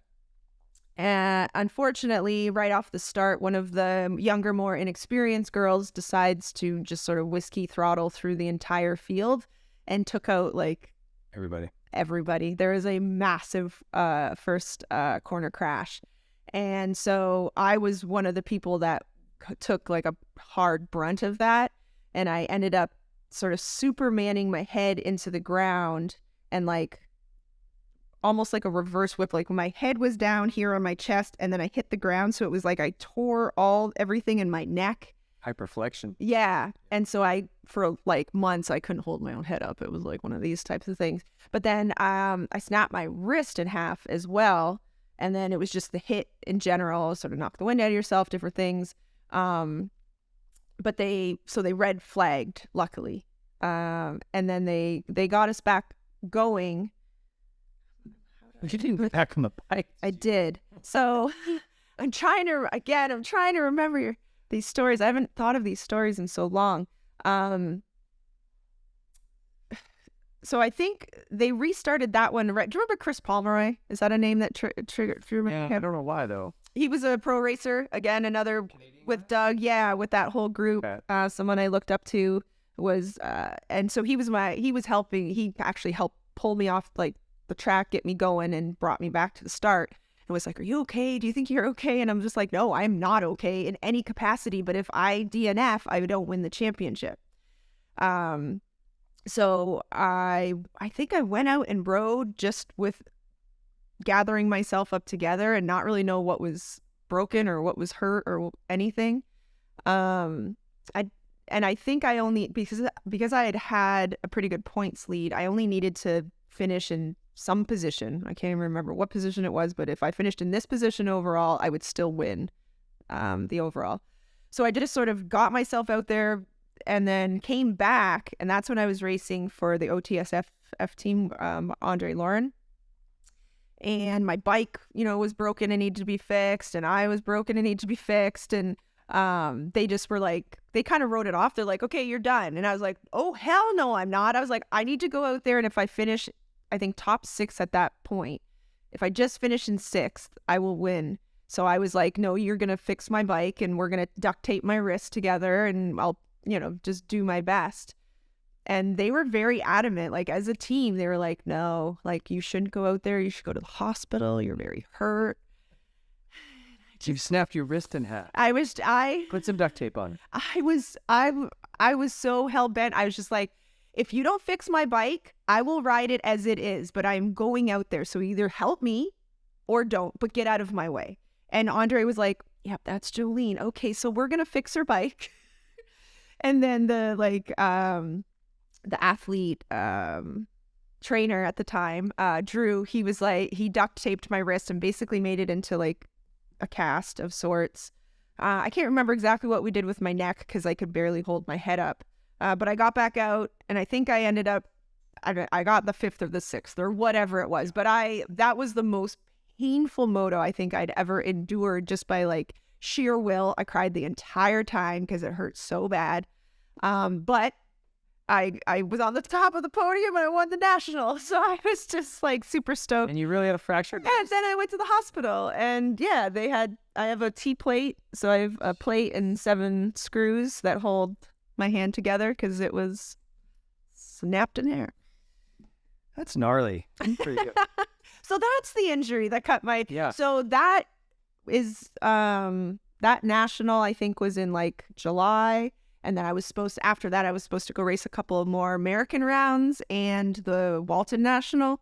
But that's why it said it cut my season short, because I had to go have surgery. Okay, so in 2007, it says you won the Trans-Canadian Grand National Championship. What is that? That's that one. Oh, that's the one I'm talking about. Okay. That's the one I just told you about. And how was that different than Canadian National Champion? They're the same. Oh, it's the same thing? Yeah, Okay. they're the same thing. I don't know why there was something that would have Yeah, separate. Yeah, so Oh, it might have just been two different documents that titled it differently, but it's the same thing. So Trans Canada. Oh wait, no, that's Walton. Now I'm even confused. So there's the Canadian National, which was the CMRC full like east-west kind of thing, and then yes, Walton is the Trans Can National. Period. Gotcha. Okay. Yes. So I won that Yeah, too. you won that. No, so then you became the first woman to backflip into the Grand Canyon. And yes, like anytime your name gets mentioned, that's the first thing I picture is you on the back of that bike with Travis jumping into the Grand Canyon. I just think, what kind of freaking lunatic gets on the back of anything with Travis Pastrana at the helm? But then like jumping into the Grand Canyon in that video, it's like you're falling for so long. And I mean, every time I watch it, my palms start sweating. It was like, Take that, Tom Cruise. Totally. Suck it, Tom Cruise. Did you skydive a lot before? I mean, obviously you don't just go do that. So like, no. How did that happen? Yeah, this you obviously made an impression on Travis, so he's inviting you along. Yeah, at that point, I started to go to a lot of the Nitro Circus stuff and was sort of the honorary first, female of the crew and was involved in all the filming at that point. So we were actually at Greg Godfrey's house in Utah. And this was while we were filming something else, planning another thing, and Travis was starting to carve out what he wanted for his 199 Live documentary. And so for the end of his documentary, he wanted to ride off into the sunset with a blonde on the back of a motorcycle, but then cut to the sunset is the Grand Canyon, sort of thing. So that was his concept. And we were in Greg's kitchen. And they were talking about something. I walked up and it was, well, there's Jolene. She's a blonde chick. And I was just kind of like, yeah, what? And he's like, do you think you want to? And I was like, yes. And he's like, you don't even know what I'm going to ask you. And I was like, yeah, but the answer is yes. I was like, at that point, I'd been doing so much stuff with Trav that I hadn't said no to anything. I just was along for this amazing ride doing rad shit, and I was always saying yes to everything, which in lieu I got hurt a lot, but there was also a lot of great content, a lot of fun times, world records. So I was not really saying no to many things, so I almost felt like I didn't even need to know what it was. I was just going to say yes anyway. And he's like, no, pump the brakes. You're going to want to hear this. You're going to want to hear that. Like, this was Greg Godfrey, because Trav was like, okay, he's like, I got to take her. I'm not going to ask any questions. But Greg, at the time, being more the voice of reason, which is also insane because Greg Godfrey is not a voice of reason. He is a muscle hamster. And he was just like, no, like, you're going to want to hear what it actually is. And I was like, okay. And Trav's like, I want to ride a motorcycle off of the Grand Canyon. He's like, remember what I did on because Trav had already done it once, right? On his dirt bike by himself. Yeah. He's like, remember when I jumped in the Grand Canyon? And I was like, yeah. He goes, I want to do that again, but I want to do it with you on the back. We ride, and then we base jump, parachute off. And I was like, okay, answer's still yes. There was no hesitation. He's done skydiving prior to this? Never skydived in my life. What? Well, I had never skydived in my life. And I actually have a fear of heights, which most people don't even believe when I say. But I was like, yeah.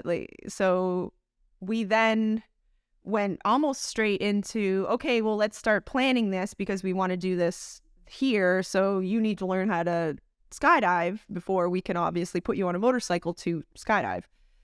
So Travis sent me and his best friend Jim DeChamp down because once the ball got rolling on this concept, there was more things in play. At that point, it's not just going to be me and Travis, right? And even once I started thinking about it, I was like, well, if I'm going to go learn to skydive, jump a bike into the Grand Canyon, we're there, the ramps are there, it's all set up, it's the opportunity that doesn't happen very often. I was just like, I called Trav and I was like, hey, I have a thought. And he's like, yeah. And I was like, after you and I do our jump, can I do a jump by myself where I just do a backflip into the Grand Canyon on a dirt bike so I can say like I first and only girl to ever backflip a dirt bike into the Grand Canyon. He's like, oh, that's a hell of an idea. Yeah. Okay, I'm going to call Jim because we're going to get Jim to do it. And then we're going to, maybe so-and-so will want to do it with us. And then we can do like a 3-1 where like you go, I go, this go. And I was just like, all of a sudden, Trav is Trav. And he's like, all these ideas. So then Jim all of a sudden got sucked into it. Jim had never skydived in his entire life either. At that point, he was a pro mountain biker. He actually became the first mountain bike guy to do a front flip. So that was sort of one of the things that he was known for or is known for. And so Trav sends us to Skydive, Arizona. And we live there. Basically, I can't remember how long we were there. 3 weeks, a month, maybe? And we lived at the drop zone. And we just jumped constantly to like times a day. I don't even remember. I mean, there's a certain amount of which you can, depending on weather. You need days because there's some days you can't jump. There's some days maybe you can only jump once. Then there's the process of the certification. So of how you have to go through that. There's the in class, then there's the tandem, then there's like all these things, hop and pop, blah, blah, blah, blah, blah, blah. And then you start ticking them all off. And then you get to, is it jump like 35 maybe, where they call you certified? So we were there, we were doing that, and we get certified, and we're good to go. Is this paying money? Are you getting paid decently? At this I mean, point, you're spending a month of your life just learning to do something that's required for this one stunt you're going to do. Like, that's crazy commitment. I mean, necessary, but... So, travel, accommodations, and food were paid for. Oh my gosh. All right. It was for the love. You needed an agent. It was for the love. Needed an agent. No, like at the time, we were just so stoked to be doing stuff that like no one had ever done. Yeah. We were tapping into, I mean, I was traveling the world doing rad stuff with my friends that no one had ever done before. I wasn't really worried about a paycheck. It wasn't costing me anything to do it.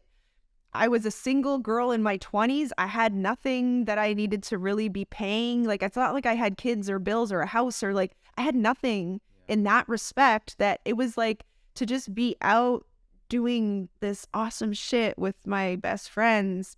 I didn't care. Like, I didn't need to be making money almost. It was like, that was fulfilling enough. And it was truly about like the drive, the will, the passion. Whereas, you know, if people are just all about the money, I don't know. To me, that's just different. When you are willing to do something for free because you love it so much, that's different than someone that's, I'm never going to do that unless they pay me this. I know you can get to that point in life because I've definitely got to be a happy medium where I'm like, I don't want to do that. You want to pay me what? Or you're not going to pay me at all? You were risking your life. I promise you, Travis was getting paid, and he's just like, hey, I'll cover your food and lodging down there while you. Again, I just was super stoked and having fun, you know, like I wasn't too concerned about it. So take me through that day. You do the skydiving thing, you get certified. Was there any other like prep, or I don't know how you even prep for something like that? Well, no, there was. Just like, okay, so what's going to happen? Yeah, we get on the back, we're going to send it. We know how to ride bikes. There's the first one. We know how to hit ramps. We've just learned how to skydive. Travis got, was already certified from long ago, but Refresh'em came and spent some time with Jim and I and jumped with us a bunch. And we just went there. We brought the best people that we knew in each division. Obviously, we were sort of set on the skill set of motorcycles and ramps and ramp builders and different things. But then we kind of called in some base jumping people. So we actually wanted Shane McConkey at first. Wasn't available, so he then recommended Eric Roner to us, who, as we all know, Eric then became part of the Nitro Circus. We unfortunately lost Eric and Shane. In Shane.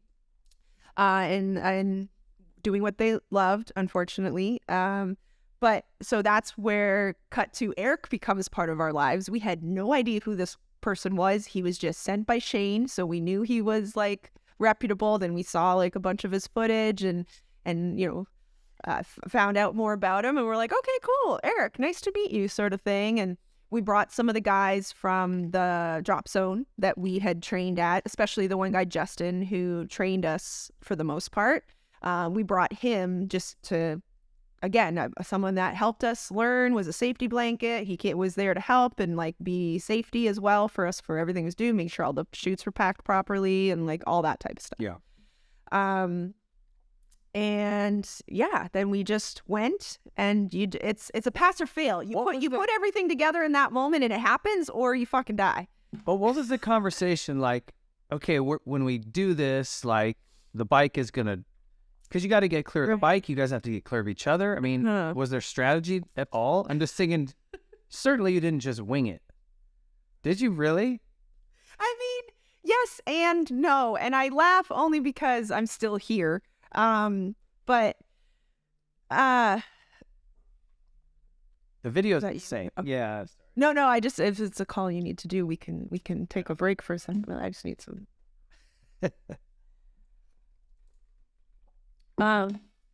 Yeah, I mean, we plan, it's nitro physics, which is something we refer to a lot of stuff where no one else has done it. It's not like there's a book. It's not like you can call someone up and say, well, how did that go for you? What do we need to change to make it better? We're doing it for the first time. So we're using nitro physics. We're using all of our knowledge to the best of our abilities and the best of the people that we can surround us with that are good at what they do. And then you just kind of take a deep breath and you go and you do it and you put those things all together. That also being a really important factor, I think, for being a Nitro Circus member was understanding your limits and capabilities, being able to implement them, being able to stay calm if they go wrong, and then being able to figure it out to survive. And if you don't have a lot of those things, you're probably not going to make it very long in that crowd. So luckily, we were all people that have those abilities and capabilities that when we thought something was going to go one way and it didn't, we're still here. Yeah. And that is sort of what happened at the Grand Canyon that day. Travis had jumped his dirt bike in, so he knew that input. We had that, but we'd never jumped a street bike in. So there was just sort of the thought that it was going to be similar. Not so much, a little bit different. Right, and you're on the back. It was. You have pegs for your feet? Yep. Yeah. Because I just imagine on the back, even when you kind of hit the ramp, was there like... I jumped. Oh, yeah. I went halfway up Travis's back and had to grab him and pull myself back down onto the motor. I almost flew off when we got to that. Yeah. So we did the street bike first, and then we did all the other stuff afterwards.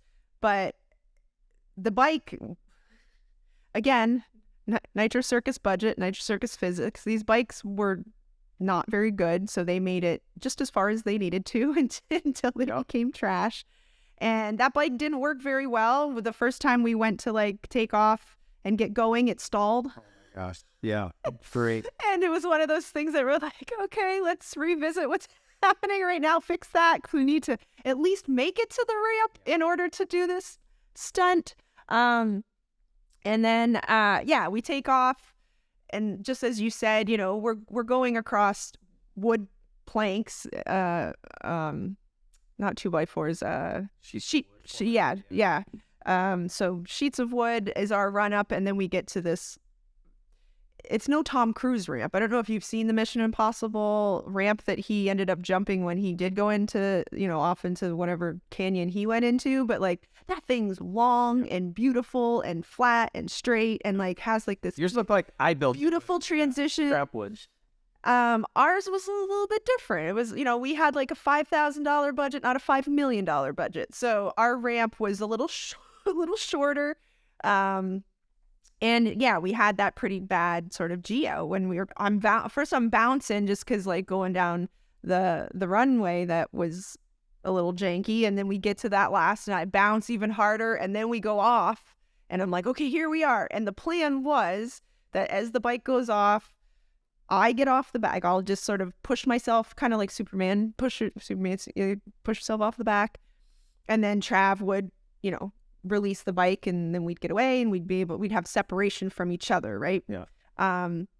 So in my head, I'm like, okay, just as soon as we get off the ramp, get yourself off the back of the bike. Well, as soon as we got off the ramp, the bike just went, It Yeah. dropped, right? Gravity just full with all that. Travis is doing like a one-hander, and you guys are nose down. Yeah, this all that weight and the bike just drops. And so I'm like, okay, I have to get off the back. So I go to push myself, like I'm holding on to Travis and I go to push myself, but because we're going down this way, the gravity was just pushing me into him. So I'm basically just like glued to his back, and I couldn't really figure out how to get myself off. And I didn't like, you don't want to roll. I mean, you have 2 seconds to be thinking of like what you need to be doing and what was supposed to be happening and what's now happening. And I just couldn't get free of him. I felt like I was just magnetized to his back. And I know, like, obviously through discussions in his head, he's like, what's she doing? Why is she not getting off the fucking motorcycle? Like, what is happening? Part of the like joke is I would always try to do things longer or better than the guys. So when we would do skydiving or different things, I would always wait to pull longer than they would. Like that was one of the things. They're like, oh, Jolene's waiting 2 seconds longer, you know? So in his head, he was like, what is she doing? She's trying to stay on the bike longer than me? This is not what we talked about. Like, she's supposed to get off. So like, he finally was just like, we're not both going down. Like, if she wants to stay on, I'm out. So he got himself off of the bike. And by doing that, I was finally able to like move, have a little bit of freedom. And I was just like, I just need to get away from this motorcycle as fast as I can. So if you watch the video long enough, you can see he gets off and then the bike kind of rotates. And then you see me grab the handlebars because I could get the bike. And then that's when I was able to sort of push the bike away from myself and then get to my belly so that I had separation from the bike. But into that point, it was just a survival mode where I was like, I'm just doing whatever I can to make whatever happen and hope that I have enough ground.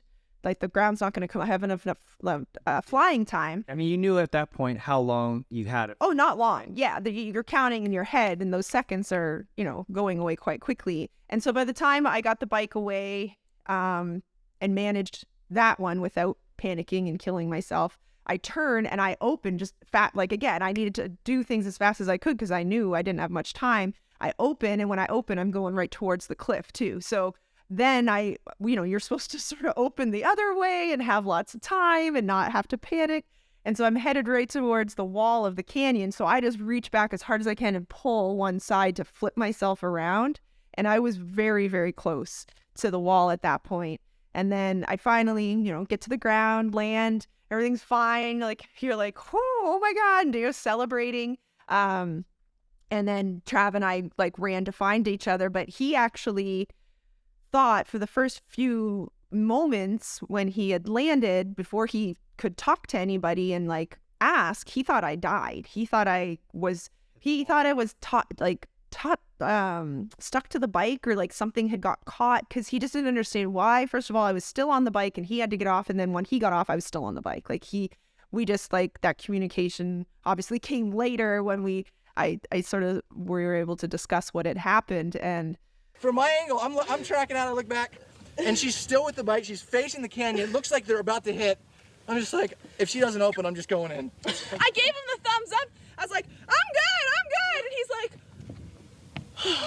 Freaking, I got some crazy friends. So was he in a panic? He was in a panic.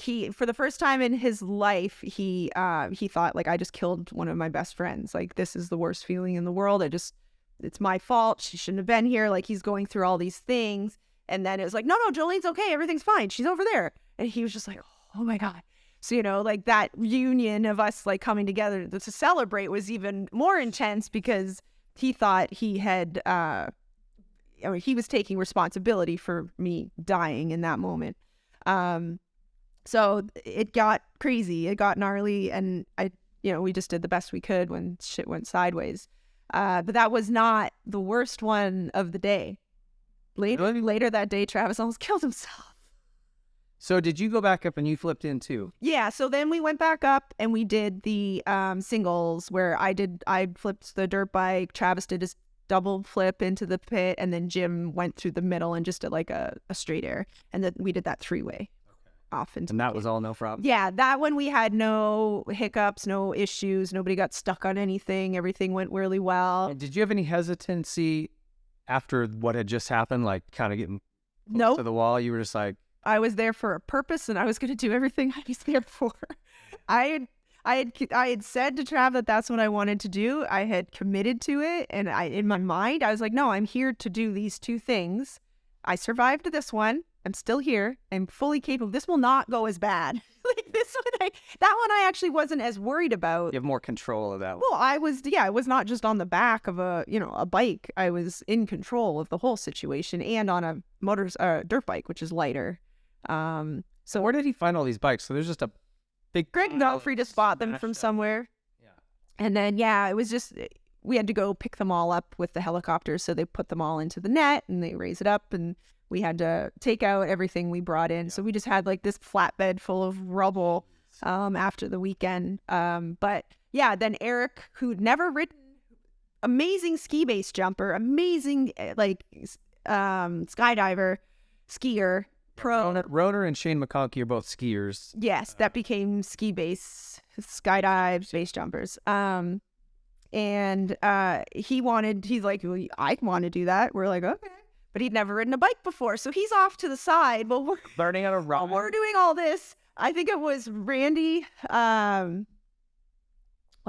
Richardson from Michelin, I think, was off to the side. I think it was Randy. I'm pretty sure it was Randy. That was sort of like running him through how to ride a bike and getting them all dialed. Well, and so he's over there whiskey throttling and stalling and like doing all the things to get ready to jump into the Grand Canyon. Lo and behold, he managed it, killed it. That was awesome. And then Travis had his third jump of the day that he wanted to do. And that's when it got really hairy. Travis miscalculated something and didn't pull, and then he pulled 2 seconds and then hit the canyon, and we thought he was dead, and we couldn't hit the side. Mm-hmm. And then he just like tumbled down the cliff and then off of one cliff ledge onto another cliff ledge through all of this cactus, and his parachute literally opened seconds before he hit. So we honestly thought he was dead in the impact, like the initial impact. And because we had no communication with him and he was on the edge of the canyon wall, they had to bring the helicopter in as close as possible to try to like see if they could find movement on him before they like anybody could go in to like see if he was okay or like retrieve him. And it took, we had to get the helicopter up, this, that, and the other thing. And just in those moments, all of us are at the top waiting to just hear, like, never radio, like nothing? No, like, is there any movement? Do you see him move? No, I see him. Is he moving? No, he's not moving. Like, so I'm already bawling because I thought he was dead, and we all sort of did. And finally, Greg Godfrey goes, no, wait. And Trav does one of these, of course. Thumbs up. He's like, I see a thumbs up. He's alive. And then we all erupt at the top of the thing because we were just so relieved that Trav had not just killed himself. So it was a pretty crazy day in the sense that like Trav thought I died and then I thought he died. So we both like punched each other because for what we had just emotionally done to each other. But then Travis was full of cactus needles. So we stood at not broken though? He kind of tweaked his knee a bit. But no. Yeah, that happens when you hit a Grand Canyon wall base jump. Yeah. Surprisingly enough, his injuries were very minimal for what had taken part. Who pulled all the cactus needles out? I pulled a lot of them out. It was one of the funniest moments, and it's on video. I was pulling like one of these big gnarly cactus needles sort of out of his back end area of his ass cheek, and I pulled it out, and then the camera guy's like, oh wait, I didn't get it. And I was like, oh, don't worry. And I shoved it right back. Oh my gosh. I shoved it back in. I was like, are you ready now? We can do take 2. And Trev's like, you're an asshole. I was like, hey, I thought you were dead, so yeah, so you'll be okay. So you can take that. That was just sort of my like payback. Yeah, that I've long thought that's the craziest thing I've ever seen is you going into that thing on the back of that bike. Yeah, I get asked a lot, like people obviously with doing Nitro and doing stunts, and people say, oh, what's the craziest stunt you've ever done? That's my biggest. Yeah, the Grand Canyon. I've never really done anything that tops that. It's like I said, it's a pass or fail. There's not like people are even afterwards. You're not getting B- on that. No, they were commenting like, well, why didn't you guys wear helmets? That's dangerous. And we're like, helmet's not going to help in this respect. We're either fine or we're not here anymore. There's not the helmet would have done anything. So it was one of those things that I have not managed to top it since. I don't foresee myself doing that. I think that's Well, pretty solid. I'm glad because I've always thought it was a but it did, and I mean, people are like, oh, you must not have any fear. Like with everything I've always done, people think I'm fearless, and it's like fearless in the respect of I know how to compartmentalize fear. I know how to take something, have an understanding or a respect for it. Like I fear stuff enough to have a respect for it. Then I understand if I'm capable of doing it or if I'm not capable of doing it. And then I take that fear and I compartmentalize it and I put it away and then I do it. And I think that's where a lot of people, they are so fearful of something it stops them from doing it, where there's other people that can kind of just be like, oh, that's kind of scary. Well, I'll just put that back there for a second. Because I was not scared. I was terrified. I was terrified, but I was able to I wanted to do it. I was able to make myself do it. I think the thing that's different about it that makes me just shake my head is I'll do scary shit. I'll jump supercross triples, but I've built up to that. I've worked up to that. I've practiced a billion laps, right? Getting to. So it gets to a point where it's just basic. I'll fight fires. I'll go into a burning building, but we've trained. I know I have the right equipment. I've you know what I mean? We've done simulations of this. I've done it. You know what I mean? Yeah. I'm as prepared as I can possibly be outside of something crazy happening. You guys are going, all right, so here's kind of the concept. We're going to freaking take this old ass bike and I don't know what'll happen. Try to get away from, Yeah. There's so many unknowns and variables, like you said, nitro physics, or what they called it. Yeah. That's not exact science. No, and we had to all get on the same page the night before. We all sat around the campfire and talked about what was going to happen the next day. And for everybody to be comfortable about what was happening, each of us as adults had to take responsibility for what we were about to do. So we talked about it and we're like, are you still in this? Do you still want to do it? Yes. Like it had to be full commitment, full understanding. And I went to bed that night stoked, terrified, but like still wanting to do it, but also still accepting the fact that I had to put myself in a place where I understood I might die tomorrow, but I'm still willing to do this. And we talked about it and we had to all agree that, hey, I'm an adult. I'm taking responsibility for myself. I'm choosing to do this. I know I might die tomorrow if this doesn't go right. It's pretty heavy. Yeah. Still no paycheck on that, huh? Yeah, I just can't believe that. I just think, man. Anyway, it's impressive. And well, we'll get to more of it later. But the following year, I'm rich in experience. Yes, you are. Yes, you are. Loaded. Rich in memories. And if experience is paid money, you'd have a yacht and you'd own an island. But anyway. We are not any further down this list. Look at this thing. We'll get moving. All right, 2008. You set another world record. 2008. You know how far away that is. I know it's a long time. First backflip and longest backflip. So what was you've already done these? Yeah, no, I mean, you don't even really need to touch on that. That was just for the Guinness. Those were the other two? Those were just to get the Guinness World Record certificate. Gotcha. So we did a Guinness World Record day for Nitro Circus season 2 on the MTV TV. You guys broke it. So yeah, we had a couple days where we just set a bunch of world records of stuff that we hadn't done, and then stuff we had already officially done but Guinness didn't label it. So then we got our Guinness World Records. So that's why that is like there's a gap between, but it's like, why does it say first and first? It's only because it's now giving us like a paper saying like officially you nailed it.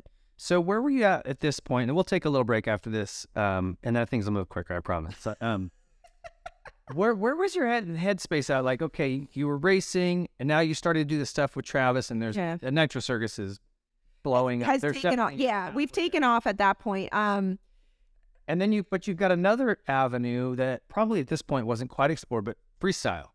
And you're already flipping. Yeah. You could learn the other stuff probably pretty easy. Yeah. Did you ever consider that? Like, I look at what Vicky Golden's done. Yeah. And we had her on the show not so long ago. Yeah. And, she's amazing. She's killing it. Vicky's just such a stud. I mean, Yeah. like you, just very cool. Oh, she's way fucking cooler than me. But she figured out because she tried racing, and it's just that's tough. Yeah. It's a tough Yeah. thing to do. But man, she pivoted, and Yeah. it's just Killing it. I love watching her ride. Yeah. She's a very inspiring, epic woman for sure. yeah, her style. Like, I wish I Such could good- live like her. Right? I'm like, Never mind. Hills not doing style.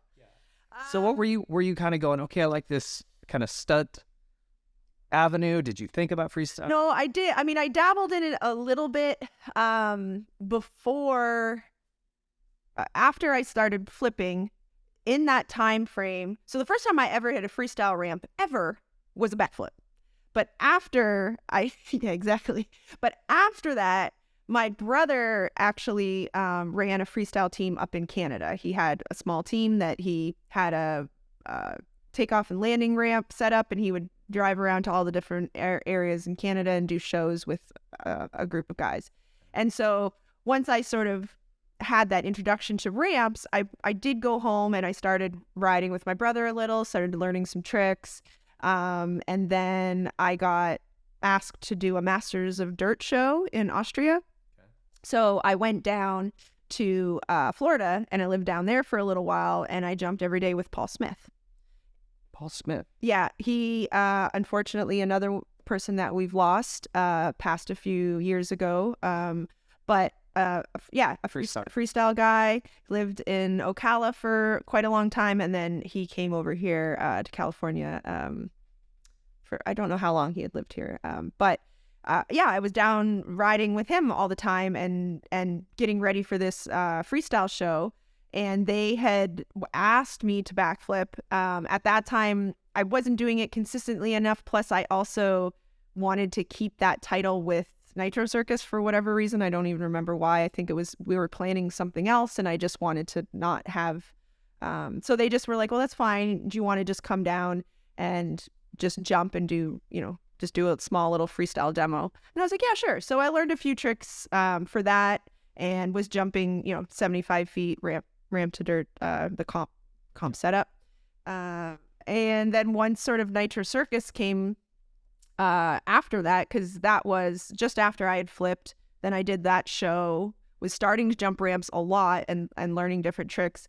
Then I got into, at that point I left my advertising graphics design job and had decided to stop racing, and then was just doing stuff with Travis all the time. And then we got our MTV television show. And so once all that sort of happened, I wasn't focusing on freestyle as much. And so it died off a little bit for me. Was the MTV thing lucrative for you guys? Sorry. Yeah. Money, but I'm like, No. you freaking nuts. You're like, hey. Yeah. So at that point, the DVDs, we had just done the DVDs, and I got a call. I was down in Florida training for the Masters of Dirt show. And at that point, my brother, I was down there by myself for a while. Then my brother came down to stay with me for a little while. And at that point, Billy was down in Florida with me. We were sitting at an IHOP. Travis calls me. "What are you doing?" "Sitting at an IHOP." "Can you get in your van and drive to Oklahoma right now?" And I was like, what do you mean? He's like, I need you to be here tomorrow by whatever time. They're filming the Evil Knievel tribute DVD. Johnny Knoxville, Jeff Tremaine, Trigger Gum is going to be here with whoever. Matt Hoffman was there, and they're filming this tribute. Trav was like, "I'm going, but they want like more Nitro element." And I was like, okay. So I hang up the phone and I'm like, "Hey, Billy, guess where we're going?" And he's like, "What?" I'm like, "Oklahoma." And he's like, "Okay." So we get in the truck, drive everything to Oklahoma, and we meet Travis is there, Greg Godfrey, Special Greg, me, my brother, and we were just sort of this Nitro Circus element that they had brought into what was already going on around there. I think Kenny Bartram was there as well. Yeah. And so we do, we set up this ramp setup, and the thing was Johnny Knoxville wanted to learn how to do a backflip. So we do our thing. I backflip. Travis does, he's trying to do his TP roll, and Special Greg's doing the special flip, and like all these things that they'd invented and had never been done or or they just wanted documented for the Evil tribute. And then teaching Knoxville how to flip. And then that's when Johnny Knoxville broke his penis, because he went to flip and he sent the bike off up into the sky, and then he landed, and then the bike landed, but the handlebar went like straight down and it just snapped his penis. What do you mean snapped it? Snapped his penis. Really? I don't think I knew this. Yeah, so he broke it, and tore his urethra, and he had to pee through a catheter for like 2 years. Oh my gosh, are you kidding? So that was our introduction to Jackass, to Knox and Jeff Tremaine, who was Dick House and the producer. And at the end of this few days experience they had with us, they just look at us and they're like, why don't you have your own television show? You guys are like very entertaining, pushing the envelope, like just even the way we interact with each other too, like that's part of Nitro Circus, right? The way we would just like push each other and egg each other on, but then like camaraderie and the way we were friends and everything. They saw the whole package, and it was just one of those things. Well, no one's ever given us a television show. And Tremaine's like, Travis told me when we had Travis on the show, he told the story about Johnny Knoxville walking into some producer's office, and Travis couldn't get an appointment with this guy. Yeah. Johnny goes, come on, we're going in. Walks him in, and he's just being himself. Probably Spike. And like got him a TV deal just like that. Like that was, I don't know if it was this one or what it was. No, it's this one. It's the MTV one, because that's what I mean. Like it was one of those things like, why don't you have a show? No one's ever given us one. And it was just like, then next thing you know, Trav's off in a meeting, and I think it was 3 months later, we're filming a pilot at his house, and the pilot gets greenlit right away, and we got our MTV television show.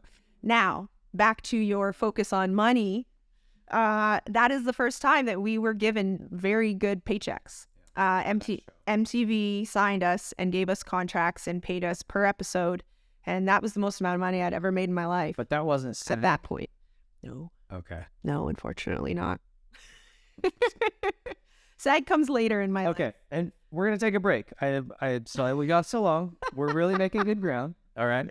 Stay tuned. This is your Troy Lee Designs Timeout. We're going to be right back with more Jolene. Summer's coming. Are you ready to unveil your beach bod?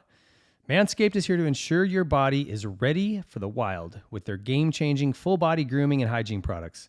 Don't be the guy at the beach with Austin Powers chest hair if you grew some winter man tits. At least you could do is make sure they're hairless. It's time to get ready for hot guy summer by going to manscaped.com for 20% off, plus free shipping with the code WhiskeyThrottle. Manscaped is dedicated to helping you increase your confidence and level up your full-body grooming game with the Performance Package 4.0.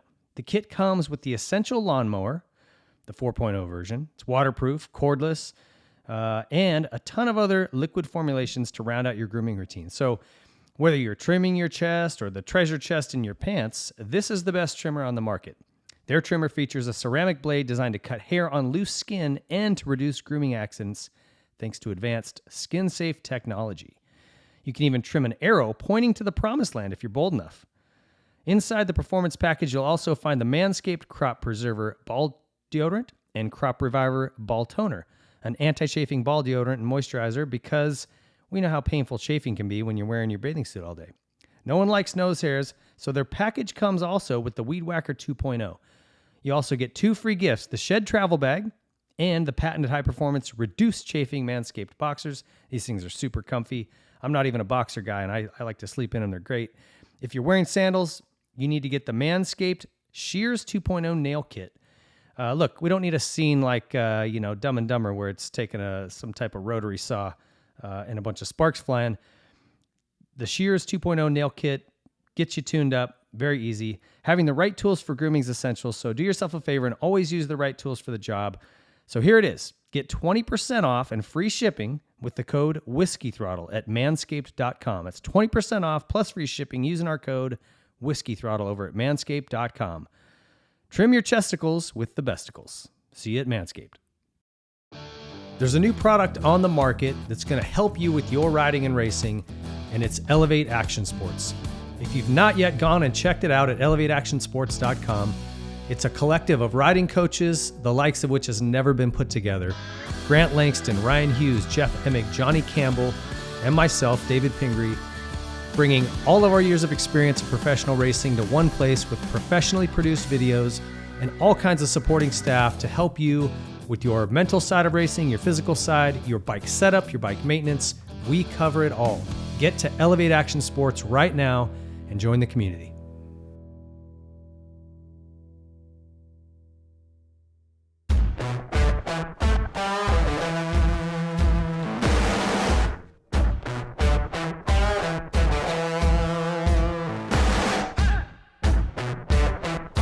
Dunlop. There is a reason every AMA championship in the past decade was won on Dunlop tires. They are the best. Choose the best performing tire and a brand that has never wavered in their support of our sport. Choose Dunlop. Pro Circuit. Pro Circuit products are designed with one goal in mind: winning. Through passion and hard work, Pro Circuit has operated the most successful 250 team in the history of the sport. They use that same formula when developing exhaust, engine, and suspension parts for every brand. When only the highest level of performance is acceptable, trust Pro Circuit. Since 2009, Seat Concepts has been dedicated to making the best aftermarket seats. More comfort, more grip, more riding. For 10 years, we've continued to raise the bar. Innovation and American craftsmanship make Seat Concepts the world-leading manufacturer of power sports seats.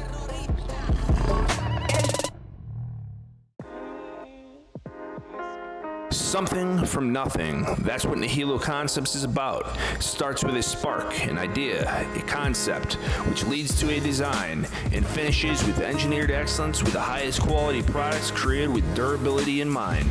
All our products are made in the USA at our state-of-the-art facility in Stuart, Florida. Whether you are a weekend warrior, ride for fun, or at the highest level of competition, Nihilo Concepts offers innovative titanium, aluminum, and carbon fiber parts for your dirt bike. We offer a wide variety of products that you can customize to your liking. Browse our site for foot pegs, brake tips, engine components, specialty tools, frame grip tape, lever grips, carbon fiber components, motor stands, our secondary on-switch, plus much more.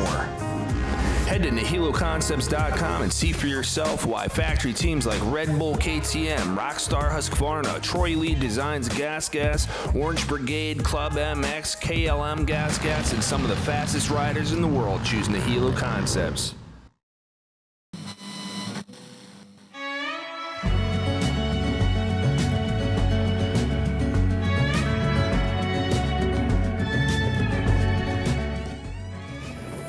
Specialized Bicycles. Specialized leads the way in the world of bicycling. Whether it's cross-country racing, downhill, e-bikes, enduro, road, gravel, dual slalom, dirt jumping, or all mountain bikes that do it all, Specialized has the perfect ride for you. The brand is synonymous with engineering excellence and innovation that steers the industry. Visit your local Specialized dealer for a test ride and see just how good Specialized products are. Try to keep on keeping on.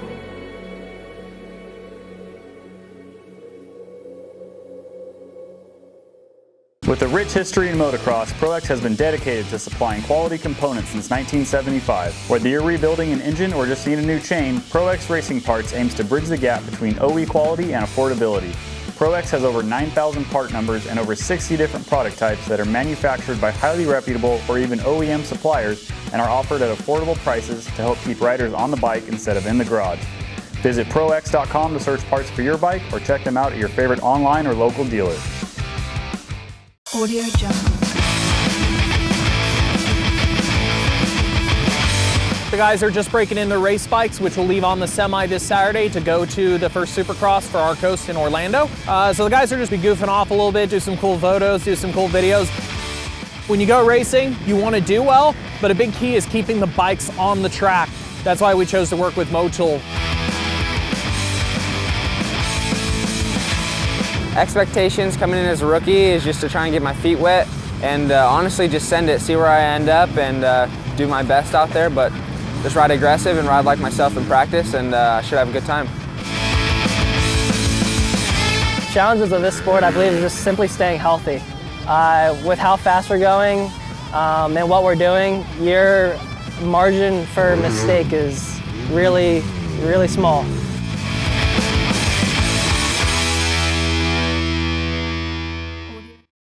Stay Sick. If you have little rippers, then you have had to have seen Stay Sick bikes by now.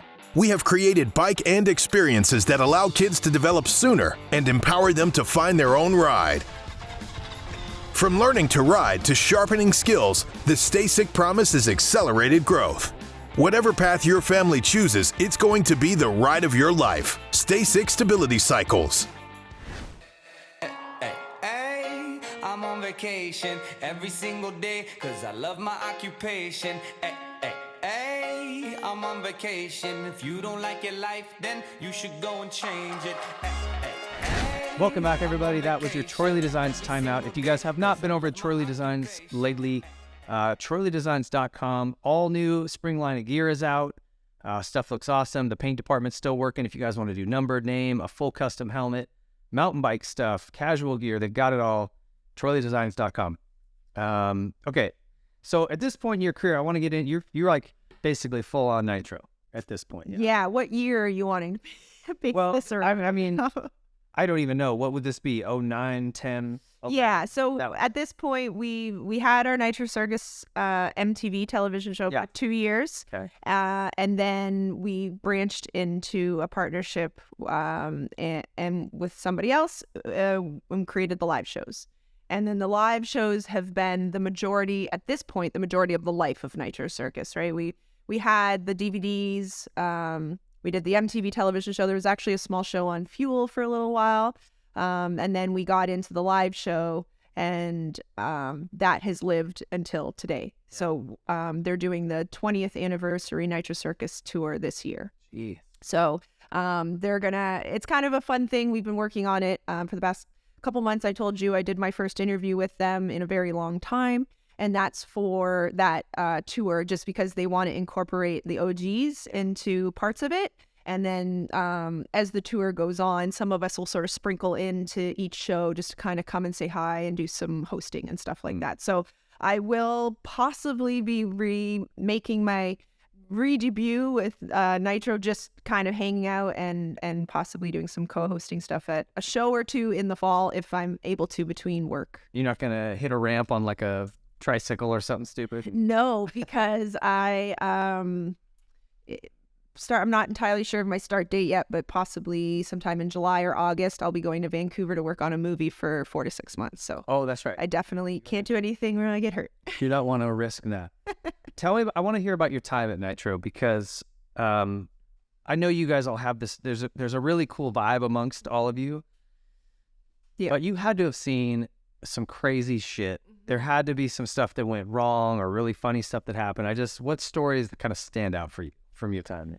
Oh, this is a hard question. I mean, I was with them for so long, and we traveled the world doing some of the craziest things. And then we had the Nitro Circus live tour that came into play and really started taking, because when we were filming, we were going to a few different locations to film. A lot of the time it was based on, we weren't allowed to do that in America. So we would go somewhere else where we were able to, or we did. There was one where Travis had a ramp out in the water and he had to skim to the ramp. So we played with that one. No, we played a little bit with that one in, maybe it was Costa Rica. I wanted to say Panama, but maybe it was Costa Rica. Something central. And then we also did that in Texas as well for the MTV television show.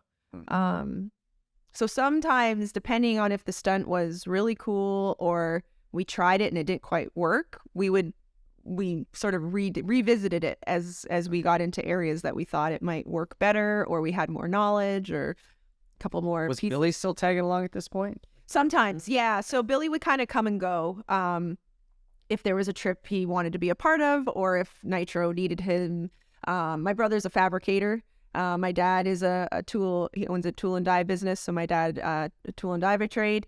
And so my brother was raised and does that as well. So my dad and my brother are both fabricators, and my brother builds ramps, and he built starting gates for a long time, and like all these different things. So he would come on to Nitro to help build the ramps or do different things, as well as be my little safety blanket, me just having him there for my whatever moral support I was looking for from, someone that cared about me on my family sort of thing. But he, still had his job and his regular life that he would go back to, for sure. Yeah. What was the craziest thing you were a part of outside of the Grand Canyon jump? Well, yeah, there's the Grand Canyon. I mean, I don't know. We did a lot of different types of base jumping and skydiving. I stood on top of an airplane while it took off and then base jumped off of it. I got shot out of a cannon at one point, one of those like human cannons. I mean, the list of all the Nitro Circus stuff is so long. And then when we got doing live shows, we started going to all these different countries, and we got a whole nother television show sort of set into play based on our live life. So following us to all these different countries and all the different things we do. So sometimes, the core group of just the television show, so there's like 5 of us, we would go earlier and into these countries, and they would have different things set up for us that sort of bring us more into the culture of that country or different things that maybe they're known for, and we would go do that and experience that, and they would document it. And so we had a show on CBS Sports called Crazy Train for a little while. I remember that. Yeah. Wasn't there one like Redneck something? There's another show that maybe I'm thinking of something different. Maybe something different. What was it called on Fuel? I can't remember. I think it was just Nitro's or Hillbillies. Well, Thrillbillies is maybe that's so there was 2 DVDs, Thrillbillies 1, Thrillbillies 2. Okay. Yeah. So there was Nitro Circus 1, 2, 3. That was Thrillbillies 1, 2, then Country Fried Chicken or Country Fried, and then something. But then we got the MTV television show. Then we started doing the live shows. The first live show we ever did was in Australia, in Brisbane, in front of 7,000 people. And then that started the ball rolling for the whole live. And then in 2011, we filmed the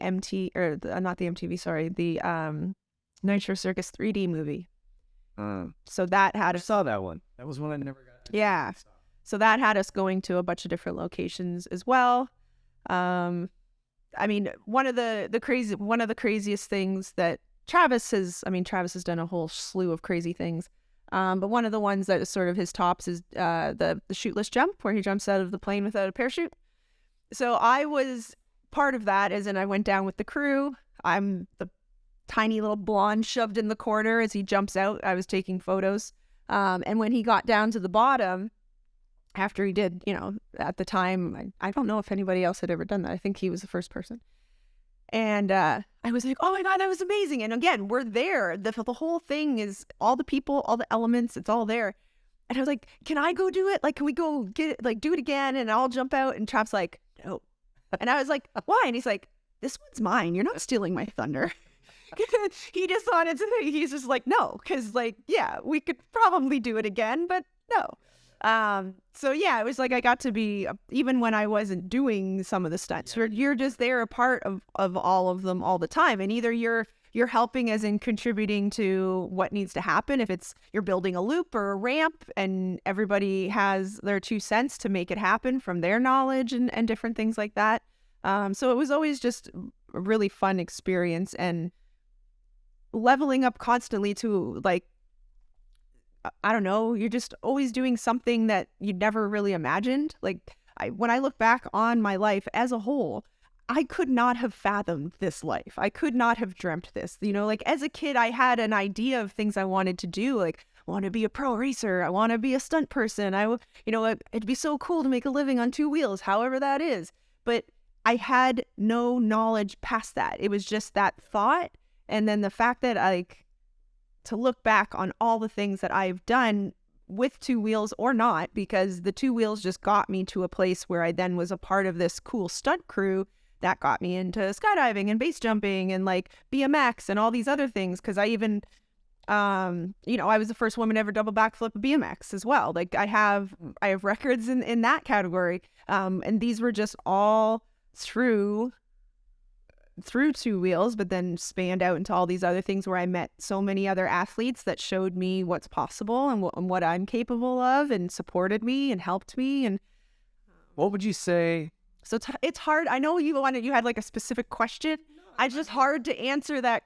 And I also so much I stuff. also did, doing so much stuff. I'm not kidding. It's not that I forget what we've done, but a lot of it meshes together. And even ourselves, like when we're together as a group now, like when Tommy and I hang out, Travis and I hang out, and Jim, and like, or we all hang out together, and Andy, like we start to talk about things, and I'll be like, kind of like, what are you talking about? And like as the story progresses, like, oh my God, I totally forgot about that, because each one of us sort of archives our experiences and our lives differently and categorizes it differently. So sometimes I don't even remember that we've done something until the boys remind me, and then I'm like, oh yeah, I remember that now, or that was sick, or like, and it's hard. Like I kind of wish I wrote, like I journaled while we were doing all this. I wish we all like documented it a little bit more, just because as well I think if Nitro Circus,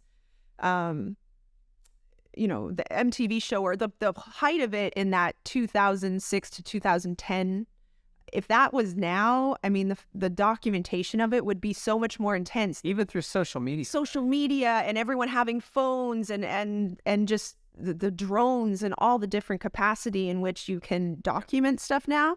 Because I mean, there's so much stuff that we did that just doesn't have a record. And unless we tell the story, people have no idea it happened. Or the background, like the background scenes, like behind the scenes. I mean, we didn't really do a ton of that either. And now when people do anything, there's a million people with their phones getting all that background content. And I'm just like, man, I kind of wish, in a sense I wish, but in a sense I'm glad it sort of happened the way it did. But there's so much about Nitro Circus and so much about our stories that is undocumented and will die with us if we don't tell the stories. And as I get older, I'm forgetting them too, which bugs me as well. I mean, I know the broad spectrum of some of our stories, but I think as the years tick on, I'm missing the like content, you know. I'm starting to like forget certain things that would make the story so much better. It totally happens. I've had people come up to me and go, oh, remember at this race, you know, you did this. And I'm like, I don't even remember going to that race. I don't even remember being there. Yeah, no, you were this. And I'm like, yeah, maybe that does sound right. But it's like, it's crazy how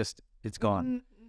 It's a double-edged sword with social media. I hear what you're saying. Like if somebody could have just fly on the wall, captured it, there's a lot of gold, I'm sure, funny stuff and whatever. But at the same time, if you knew everyone was recording like they do now, probably a lot of that stuff wouldn't have happened. Yeah. Do you know what I mean? Yeah, no, I have always had a camera, like a still photography camera in my hand my whole life.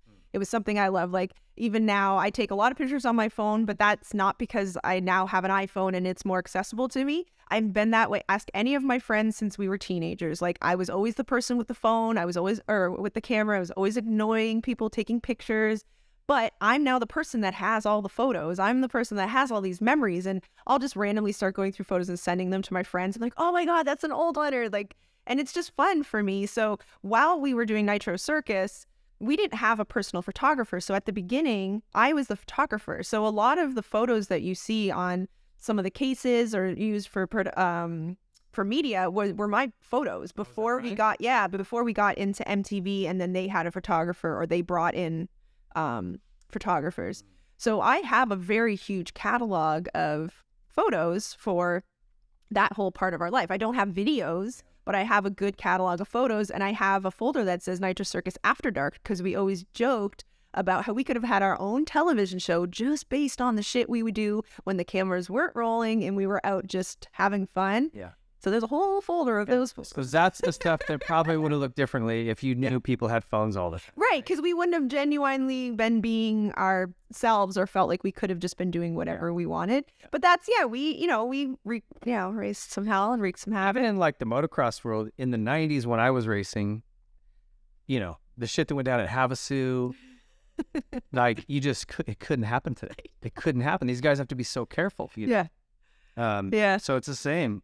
Okay, did you ever have anybody get hurt Well, you guys like badly that were kind of oh man, what are we doing? I have seen a lot of really gnarly accidents and injuries throughout my life.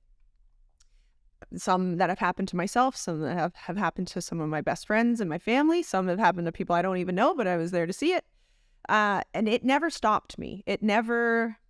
There was never any hesitation, never any like PTSD. There was never anything that I was like affected enough to make it affected enough that it made me want to stop. Even my accident that sort of ended my time with Nitro didn't end me wanting to do what I wanted to do. It just was a really bad accident that took me in a different path. In 2011, my introduction into the Hollywood stunt world was we were filming let me think back. We were filming the MTV, no, not the MTV. We were filming the 3D movie. No, we weren't that far. Sorry, we were touring in Australia. And I had just crashed really bad on my BMX off the Giganna ramp and had completely destroyed my shoulder, had to have a full shoulder reconstruction. And so I had had the shoulder reconstruction. I was sitting at a hotel in Australia and I get an email. And it's from somebody I don't know. I think it's a joke because the contents go to about, I don't have the email anymore. I wish I did. But it was basically, hi, I was just wondering if you would be interested in doubling Anne Hathaway as Catwoman in the new Christopher Nolan film, Dark Knight Rises, the trilogy of Batman. And I just looked at it and was like, this does not seem like a real, like, I'm like, this is a joke. That's not a real sentence. Just out of the blue. Nobody says that. You're like, yeah. And like right away, I mean, I'm just flooded with all these emotions of like, because as a teenager, I wanted to be a Hollywood stunt girl. Like, how cool would that be to ride motorcycles in films and get to double actresses? And then suddenly I get this, I'm in my 30s and I get this message from someone in the film industry. And I was just like, this has got to be a joke, but I'm going to answer it in case it's not. And I wrote back and I was like, if this is not a joke, my answer is absolutely yes. And he was like, okay, I'm going to get you in touch with the coordinator. And I get a call from this coordinator, Tom Struthers. And he's like, hey there, mate. And I was just like, hey, what's up? Like, I'm so excited. And he's like, yeah, so we're trying to find a girl that can ride the Bat Pod to double Anne Hathaway as Catwoman. There's only been 2 men in the world that have ever ridden this bike. And we're just not sure we're going to be able to find a female to do it. We might have to use the double for Batman, who is already riding it. And I was like, oh, okay. And he's like, what do you think? Do you think you can do it? Because we'd really like a female to do it. Like, they obviously, in the industry, they have to try to find the person that they're looking for to fit this category to do it. If they can't, then they can start outsourcing to whatever they want. But Christopher Nolan really wanted it to be a female. I mean, the way that you sit on the bike and the whole like silhouette of Catwoman, and then Anne Hathaway, right? Anne Hathaway, she's tall, skinny, she's got like, curves and such. And they were just like, it would just a woman, type of thing. And I was I matched Anne's measurements fairly well. So it would match really, really good. And my answer to Tom was just like, Tom, if you give me the opportunity to ride this motorcycle, I'll ride the shit out of it. Like, that was my answer. Cause I was just like, yes, absolutely. Yes. Like, first of all, I just wanted to make sure a woman got on that bike. And second of all, I was like, holy crap, Hollywood just called me, and all of my dreams, like, that I could have never even fathomed as a teenager, are just like a possibility all of a sudden. Did you ever figure out how they got your number? Like, how they connected to you? I do. So one of the stunt guys, Clay Cullen, who has been in the industry for a really long time, came about it through jet skiing.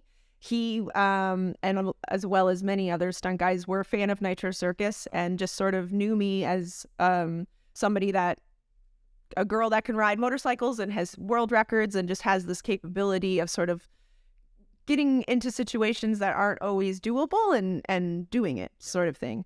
And so Clay put my name in to Terry Jackson, who was the one that emailed me, who then was the one that so there's like a long line of like stunt guys that were like doop doop doop doop. Yeah.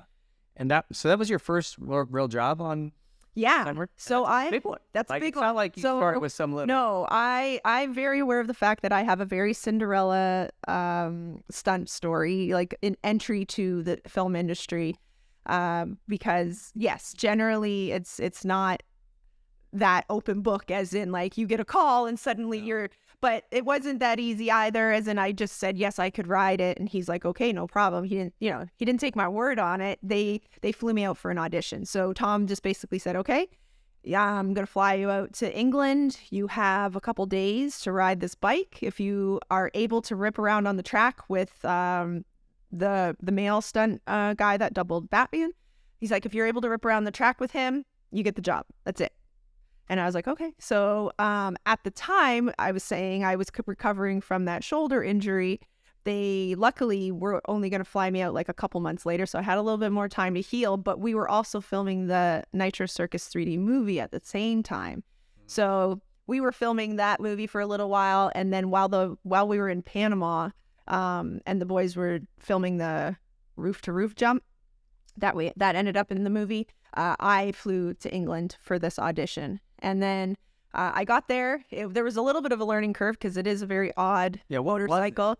Was it built, or was this sort of a contraption that was built out of something? Yeah, it was just sort of a brainchild of the tumblers, the bat cars or whatever. They're called tumblers. Okay. And that bike kind of like shoots out of it. So it has the car racing tires on it.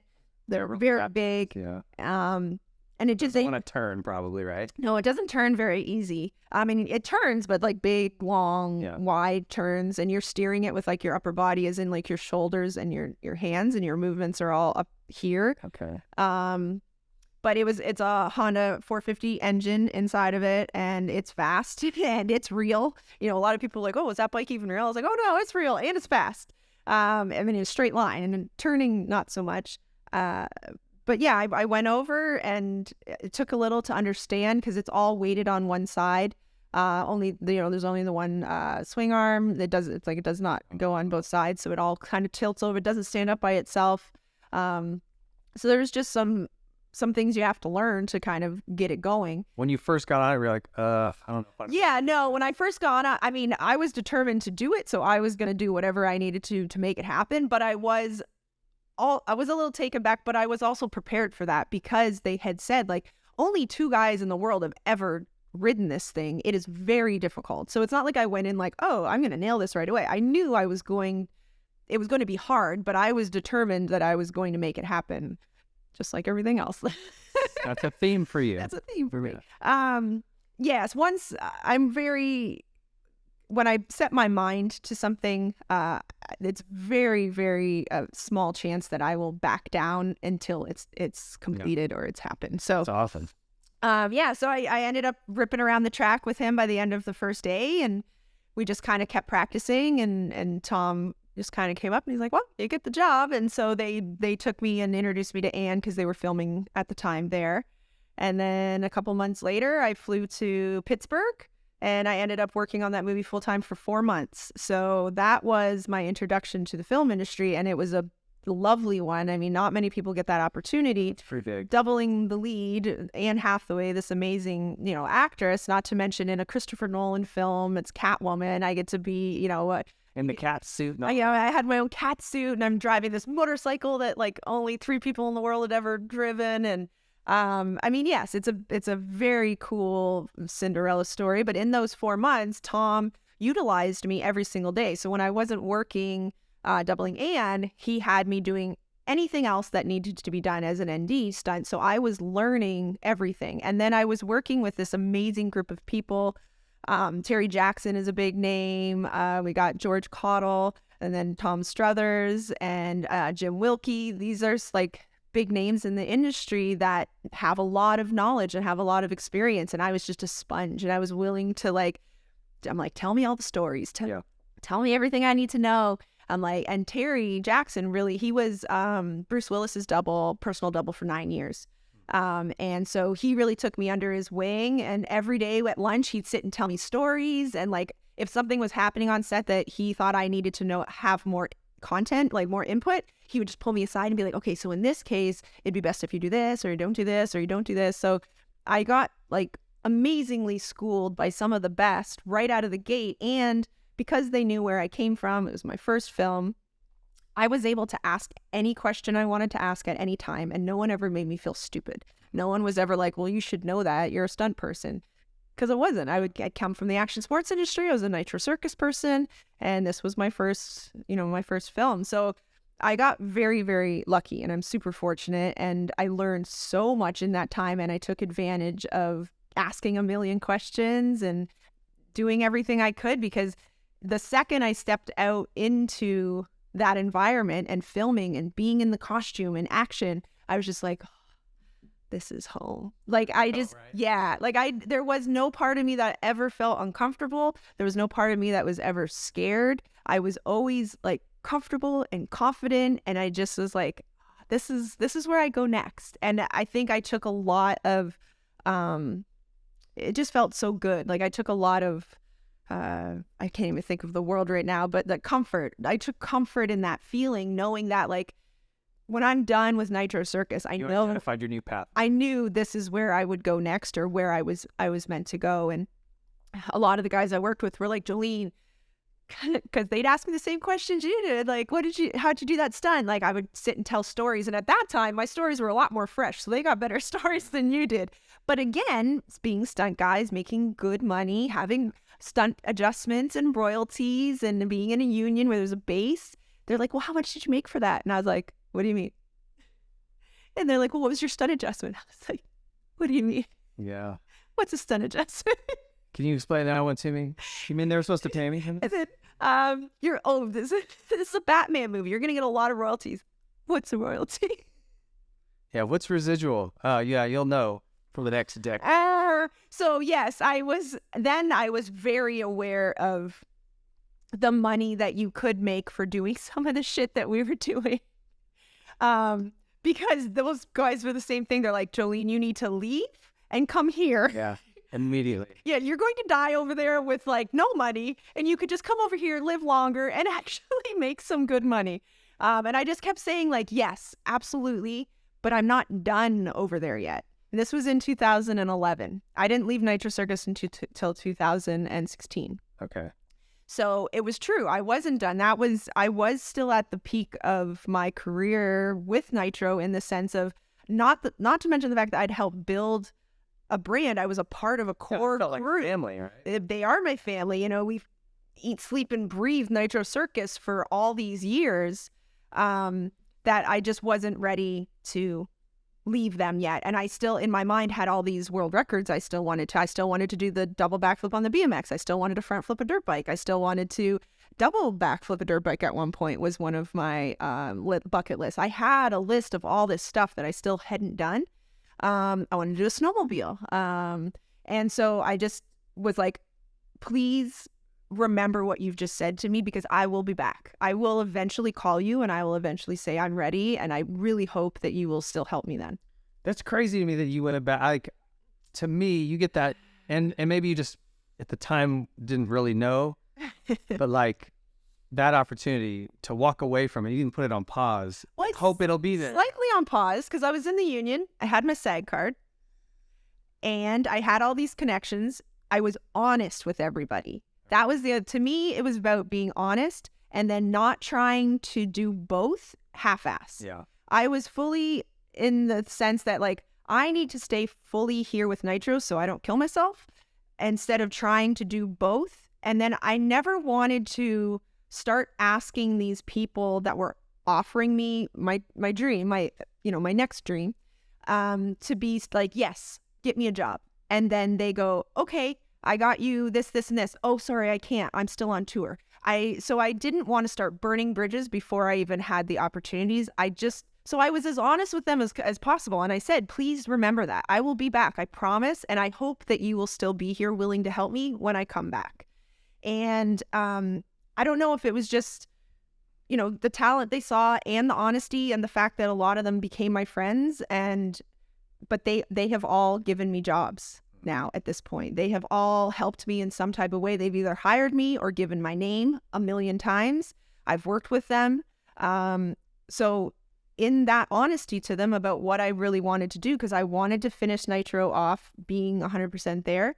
And then I wanted to end that and then be 100% in the stunt industry and being available all the time and there. Yeah. And that was just, in my mind, what I had decided. And nobody saying anything really could have changed that at that time. And I don't think it was the wrong decision. Yeah. Well, it seems like it's played out, right? Yeah. Tell me about, you did have a big injury, though, that kind of, like you said, was you kind of said, all right, I'm not.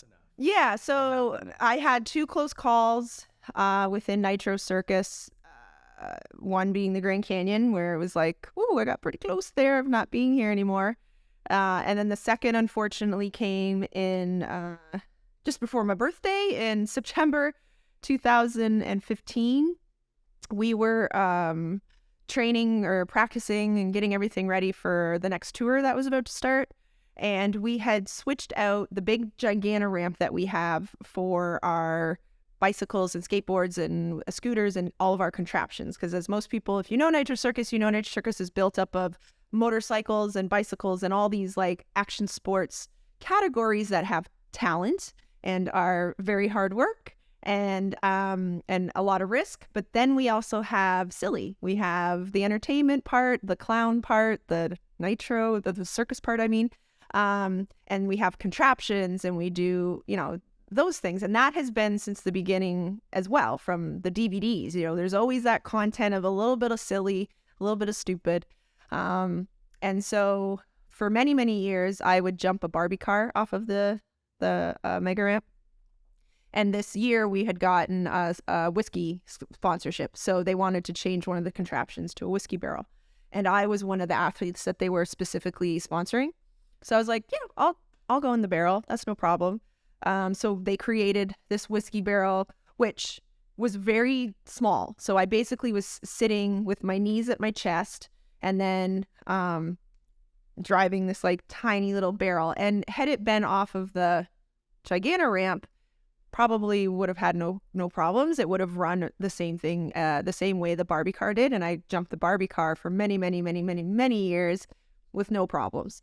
But like I said, unfortunately, somebody at Nitro Circus decided that they wanted to try to make more money for themselves and cut the budget and not have this big ramp that cost a lot of money and had a lot of people that they needed to set it up. So this winch system came into play instead, where we didn't have the roll-in anymore. We were literally shot down the runway by the same type of winch system you see at like a wakeboard park. Oh. Yeah, so it has this big generator. And then they set it and you basically just like, and then you're just like launched off of the ramp. Oh, okay. And I had done it, a few times and things were fine, but it was also just this tight little space you're sitting in. You have one hand to hold on to the steering wheel and then the other hand has to hold on to the cable. When you're, if you're doing something like, skateboard or rollerblades, you can hold on with 2 hands. But if you're doing something like a bicycle or contraptions, you have to split the difference. So it wasn't attached to the. No, you're holding on to it, but you have one arm to hold on to this thing that's something like and it's ripping your body sort of down this runway. So you have to I'm like tucked in really tight and trying to hold on as much as I can while I'm steering with one hand, and then it just zooms you down. And the one go, it just got some wheel swap, and at the last minute, it just hooked off of the edge of the ramp. Unfortunately, it hooked me. I mean, I don't know what would have happened if I went the other direction, but it took me to the direction where the metal scaffolding cage that held the generator was. There was also no pads in front of it. For some reason, safety had not been done that day. And I ended up going 30 miles an hour straight into this metal cage. And I luckily had a dirt bike helmet on, a motorcycle helmet. I had a Fox B4. So this part of my face was exposed. And the bar just basically did this into the helmet. But because of the sides on a dirt bike helmet, it stopped. So had I been wearing any other type of helmet, I would have died on impact because that would have just sliced straight through my head. But the Fox helmet saved my life. But unfortunately, I shattered my entire face, and then I kind of put my arm up at the last minute trying to get myself like out of the barrel or whatever I was trying to do.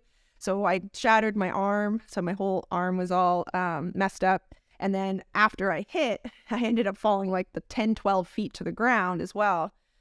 And then there was just a lot of panic that ensued because when a lot of people probably haven't felt that type of a force, but you don't really feel anything, especially pain, for a little while, because it's like when you see a bird hit a window and it just kind of drops and then it doesn't really do anything, and then all of a sudden it wakes up and flies away.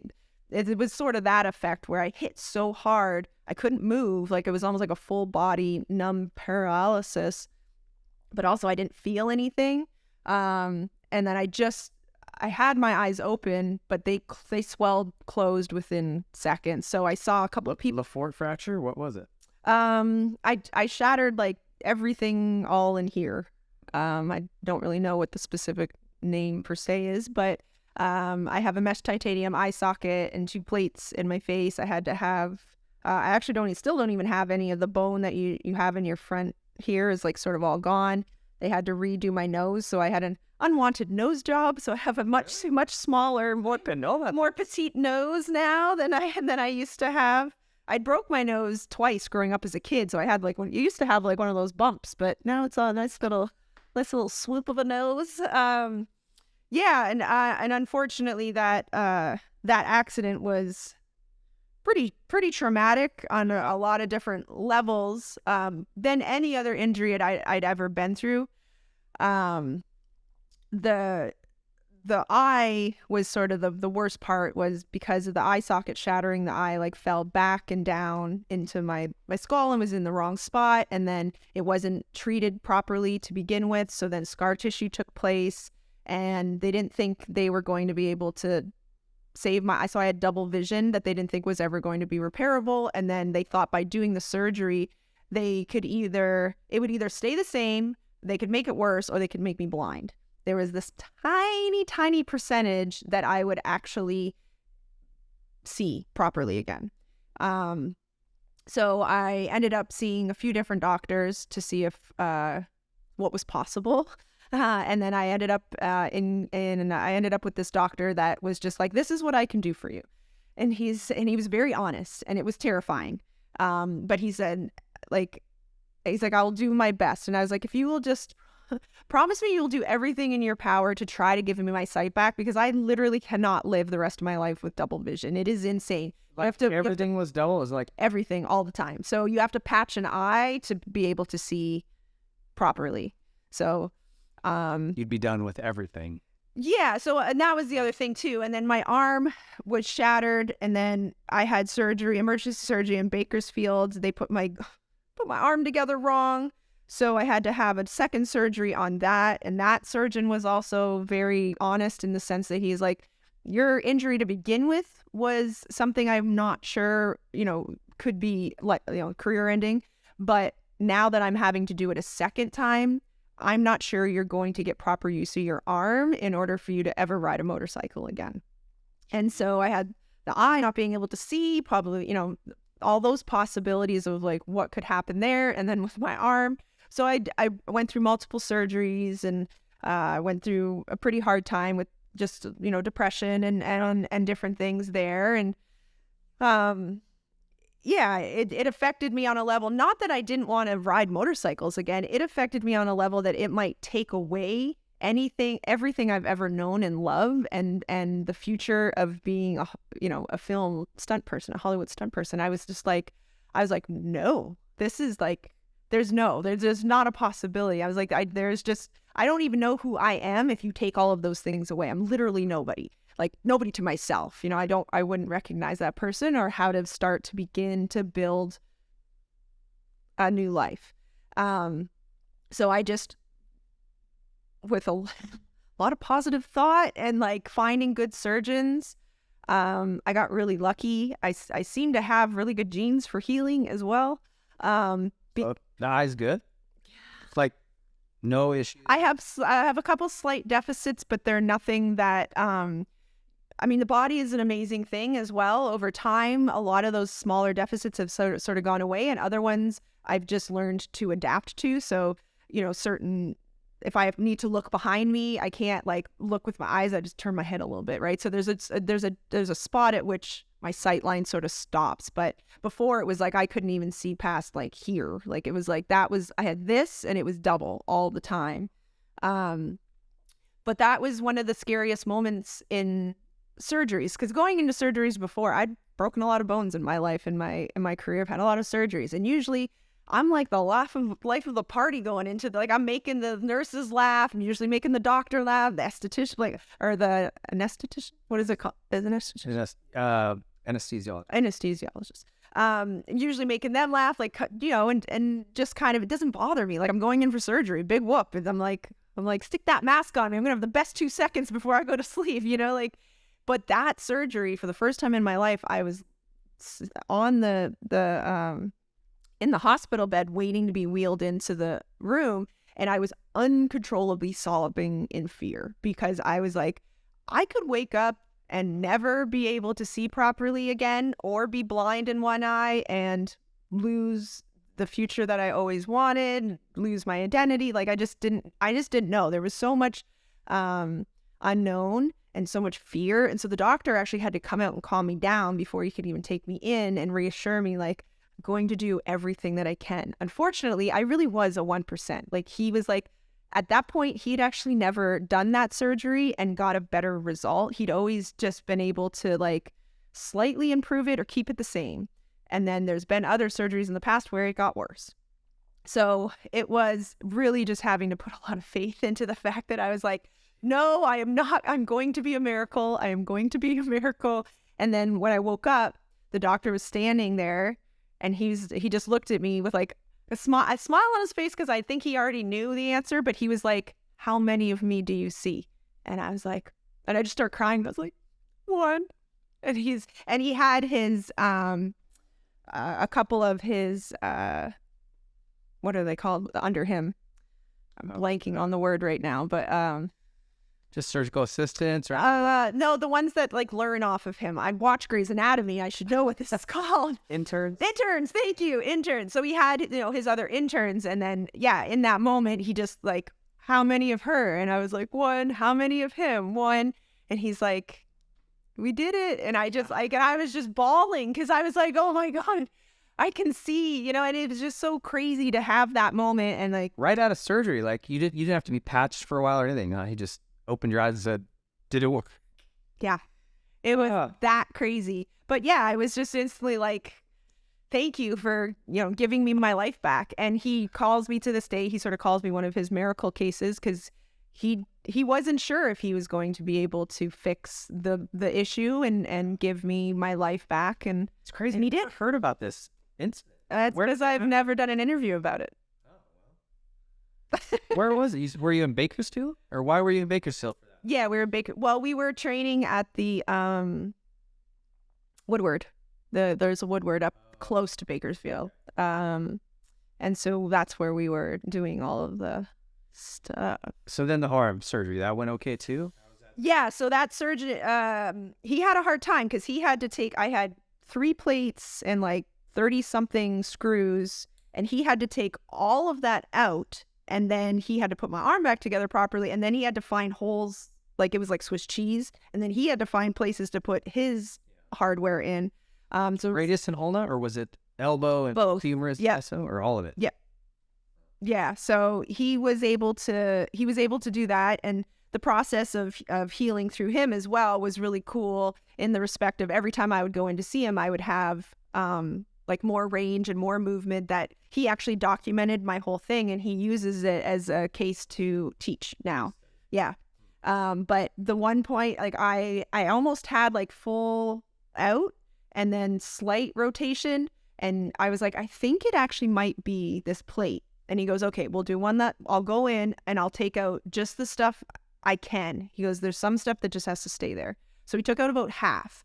And then after he took about half, I was able to get like my full range and my full. So I walked in one of my last visits with him, and I was like, guess what? And he was like, what? And I'm all, oh, and I touched my back, and I straightened my arm and then I rotated it. And he's like, no way. Because he said it, even if this goes well, I just don't think you'll get to the point of being able to have the movement that you once had. Like, he just didn't think those things would return.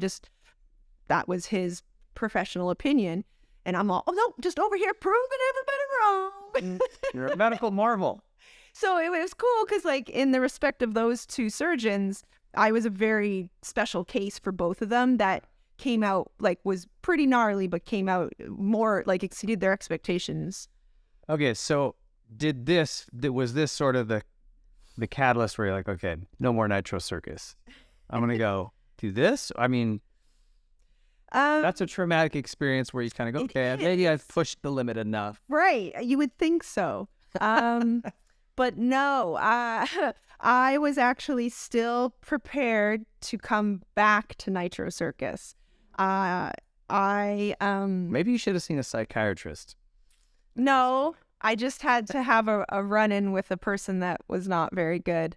At the time, Nitro Circus was owned by a person named Mike Pora, and he doesn't treat people very well. He's not a very good human, unfortunately. And to have somebody like that running an action sports outlet where these people are working their asses off and putting their lives on the line all the time, to have somebody like that does not care about you, does not appreciate you, and thinks that you are just some dancing monkey / robot that he can treat like a piece of shit is a very, very difficult environment to be in. And unfortunately, we had somebody like that was running Nitro Circus at the time.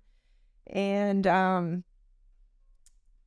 my accident happened because he was cutting corners in the first place and wanted to be able to save money by not having the Gigantor ramp and having this winch system, which lasted one tour and then went away. Did they hurt other people? There was not an accident like mine again. They put pads over top of the cage, but there were incidents in which the similar thing had happened where the contraptions just didn't make it to where they needed to, or they got shot off when they weren't supposed to. So it just didn't work. Not to mention, just didn't look good. Like, the Gigantor ramp is like a whole piece of Nitro Circus. You walk into an arena and you see this massive ramp and you're like, holy crap, people are going to drop in from that and do, like, rad stuff, like, that's I went and saw it in San Diego. I don't know what year it was, way back. And I took my daughters and, like, we all had fun. I ate too many hot dogs and licorice. Got myself sick, but the ramp, you're right. It was like that was just part of the set. Yeah. The set was part of the show. Yeah. Yeah. So that's why when I'd never seen this thing. Yeah. So getting rid of it, I mean, it just didn't work as a whole. It doesn't tell the story of Nitro Circus and the grandeur and stuff like that. So it just didn't work. It didn't last long for many reasons, and it was gone. But while I'm going through everything I just talked to you about, as in my injuries and my surgery and the depression and the difficulty of all the information that doctors were giving me, Mike Pora had this footage of me hitting, he has the footage. And so the accident? The accident had so there's footage. You can watch it if you want. It's online. I've never watched it, but I experienced it. I don't need to. But he and I've never done this in my entire experience with Nitro Circus. Everything I've ever done has been documented. Crashes, fails, like all that stuff. And I've never once said, please don't show that, or I would like for that not to be a segment. I never had. That time I did. To me, it was so much deeper than anything I'd ever experienced, or maybe other people could really even understand, and especially what I was going through. And I said to them, I was like, can we please, I've never asked this before, I'm just begging you, please don't show that footage. Please don't put it out there. Can we just keep it? And maybe one day I'll want to use it for something, or we can tell the story, but I'd like to control that narrative. And my answer was just bluntly, no, it's already in the live show. And I was like, oh, and they're like, well, you're not here. We have to explain why. So we're showing the footage and then telling them that you're still in the hospital and to give you good good vibes and cheer. So, and I was like, okay, I don't like that concept. Could we not do that? Do you have no legal rights to stop them? I mean, you kind of signed away your deal. Yeah, they own it. But I honestly just thought, like, I've been with them for so long. I've helped build this brand. I really just thought asking this one thing that they would just, I really did. I was just thought it would be like, yeah, of course, Jolene, we won't do that to you. I mean, I'd been going through the hardest thing of my life, and now I had to deal with that on top of it. To me, was a lot. I mean, why show that anyway? It's like, well, for that, it's yeah, you're right. It's like, Mike said it to me basically like this: that footage is gold, and if you can't see it, you're blind. That footage is more valuable to me than you are as a person or an athlete. Wow. And so that sentence is what made me decide that it was time to not be a part of that toxic control anymore. I'd really... Wow, who says that? Well, something like that. Who owned it? Did Travis owned it originally, or he and Godfrey? Like, who owned it originally and then it got sold to them? Yeah, so Trav originally, it was, his baby, Nitro Circus, and then Greg Godfrey and Jeremy Rawl. And then there was a few other investors as it kind of moved down the line. But eventually Mike Pora owned the whole thing. About the whole thing. And then he had full decision to do whatever he wanted. So I battled with him for quite a long time because he was showing this video. And when I was not able and in sort of the thick of it, it was just happening, and people would be messaging, or they didn't. It was weird how they did it because people thought I died. Like, people didn't really understand what was happening in the video, and then they didn't really wrap it up. So there were like people crying in the stands at one point. People were telling me, and I was just like, this is ridiculous. So when I got enough after all my surgeries, I got to a point where I could move around a little bit again. I actually dug deep and went to some of the shows just to wave after the video was shown, so that people could see that I was still alive. I mean, I was messed up, but I was walking and breathing. But I only did that a few times because I just couldn't do that either. Well, I didn't watch the video. I just like stayed behind the ramps, and then they tapped me on the shoulder when the video was over, and then I would go up and wave and just say like, hey, thank you guys for being here, and thank you for sending me well wishes. I have a long recovery ahead, but love you guys. Just saying something nice to appreciate the fans and the people that support us all these years. But I didn't like it. I wasn't comfortable with it. I wanted it to stop. Well, this is something that whether it's motocross, action sports, any of this stuff, there's a component, any athlete really, there's a component to injury that's psychological, right? And you have to recover up here just as much as whatever the surgeon did, and you've got to heal. Like, and for him to not see that, yeah, and just say, this video is worth more than you. Yeah, but yeah, it was a pretty rough. I had a few conversations with him, but there was a few things that were said to me that I just was mind blown that another human would say to another human about their being, and about also just the control of, like, I suddenly was in a place where I had no, I was void of any decision making for myself. Like I was like, I have no power. Like I was like, in this moment, he has this power to dictate and make me feel a certain way and tell my story in a light that he wants to tell it, when I don't even want this happening. And to me, that was one of the worst things, that I had put myself in a position to let another human have that much control over all of me in that sense. And so I actually went to Bali for a couple months. My friend was going to Bali, and she's like, what's just happened to you and what is continuing to happen to you, you just need to like walk away from. And like, she's like, come with me to Bali. So I went to Bali for a couple months. It was really amazing. It was a really good part of like my healing. I had a lot of time to reflect, to spend a lot of time alone, a lot of time in the ocean. I went to temples, journals, all the stuff to try to figure out what I wanted to do, where I wanted to be, how I wanted to move forward, and how I was going to decide and choose to stand up for myself, right? Because at this time, this man still had this power over me and telling a story that I didn't want him telling, and telling it in a manner I thought was horrible. So this tour was still happening. So he was still showing my video every single time. And then I get home from Bali and I had decided what I wanted to do. Didn't want to leave Nitro at that point. I still wanted to be part of Nitro. Still wanted to be part of Nitro because he hadn't had that final, what I said, that like final conversation where I was like, okay, I'm done. That hadn't quite happened yet. There'd been multiple conversations. We hadn't gotten to that really gnarly one. And I just said to him, I said, listen, I love Nitro Circus. It literally is me. It's part of me. I don't want to leave. I'm not ready to leave. I actually have a list of other new world records I still want to set. And I mean, look at all the stuff I've already done. Why can we just pull back here, stop focusing on this one thing that almost killed me and focus on all the amazing world records I've already set, and then I will give you this, and this that I still want to do over the next couple of years. And that's when he said, like, no, this video is gold. Like, you have no idea. And then just horrible words after that, you know, of no support, controlling, demeaning. And yeah, in that moment, I was like, I had already decided in Bali that I will never let somebody control my story and my narrative the way that he was and had been doing.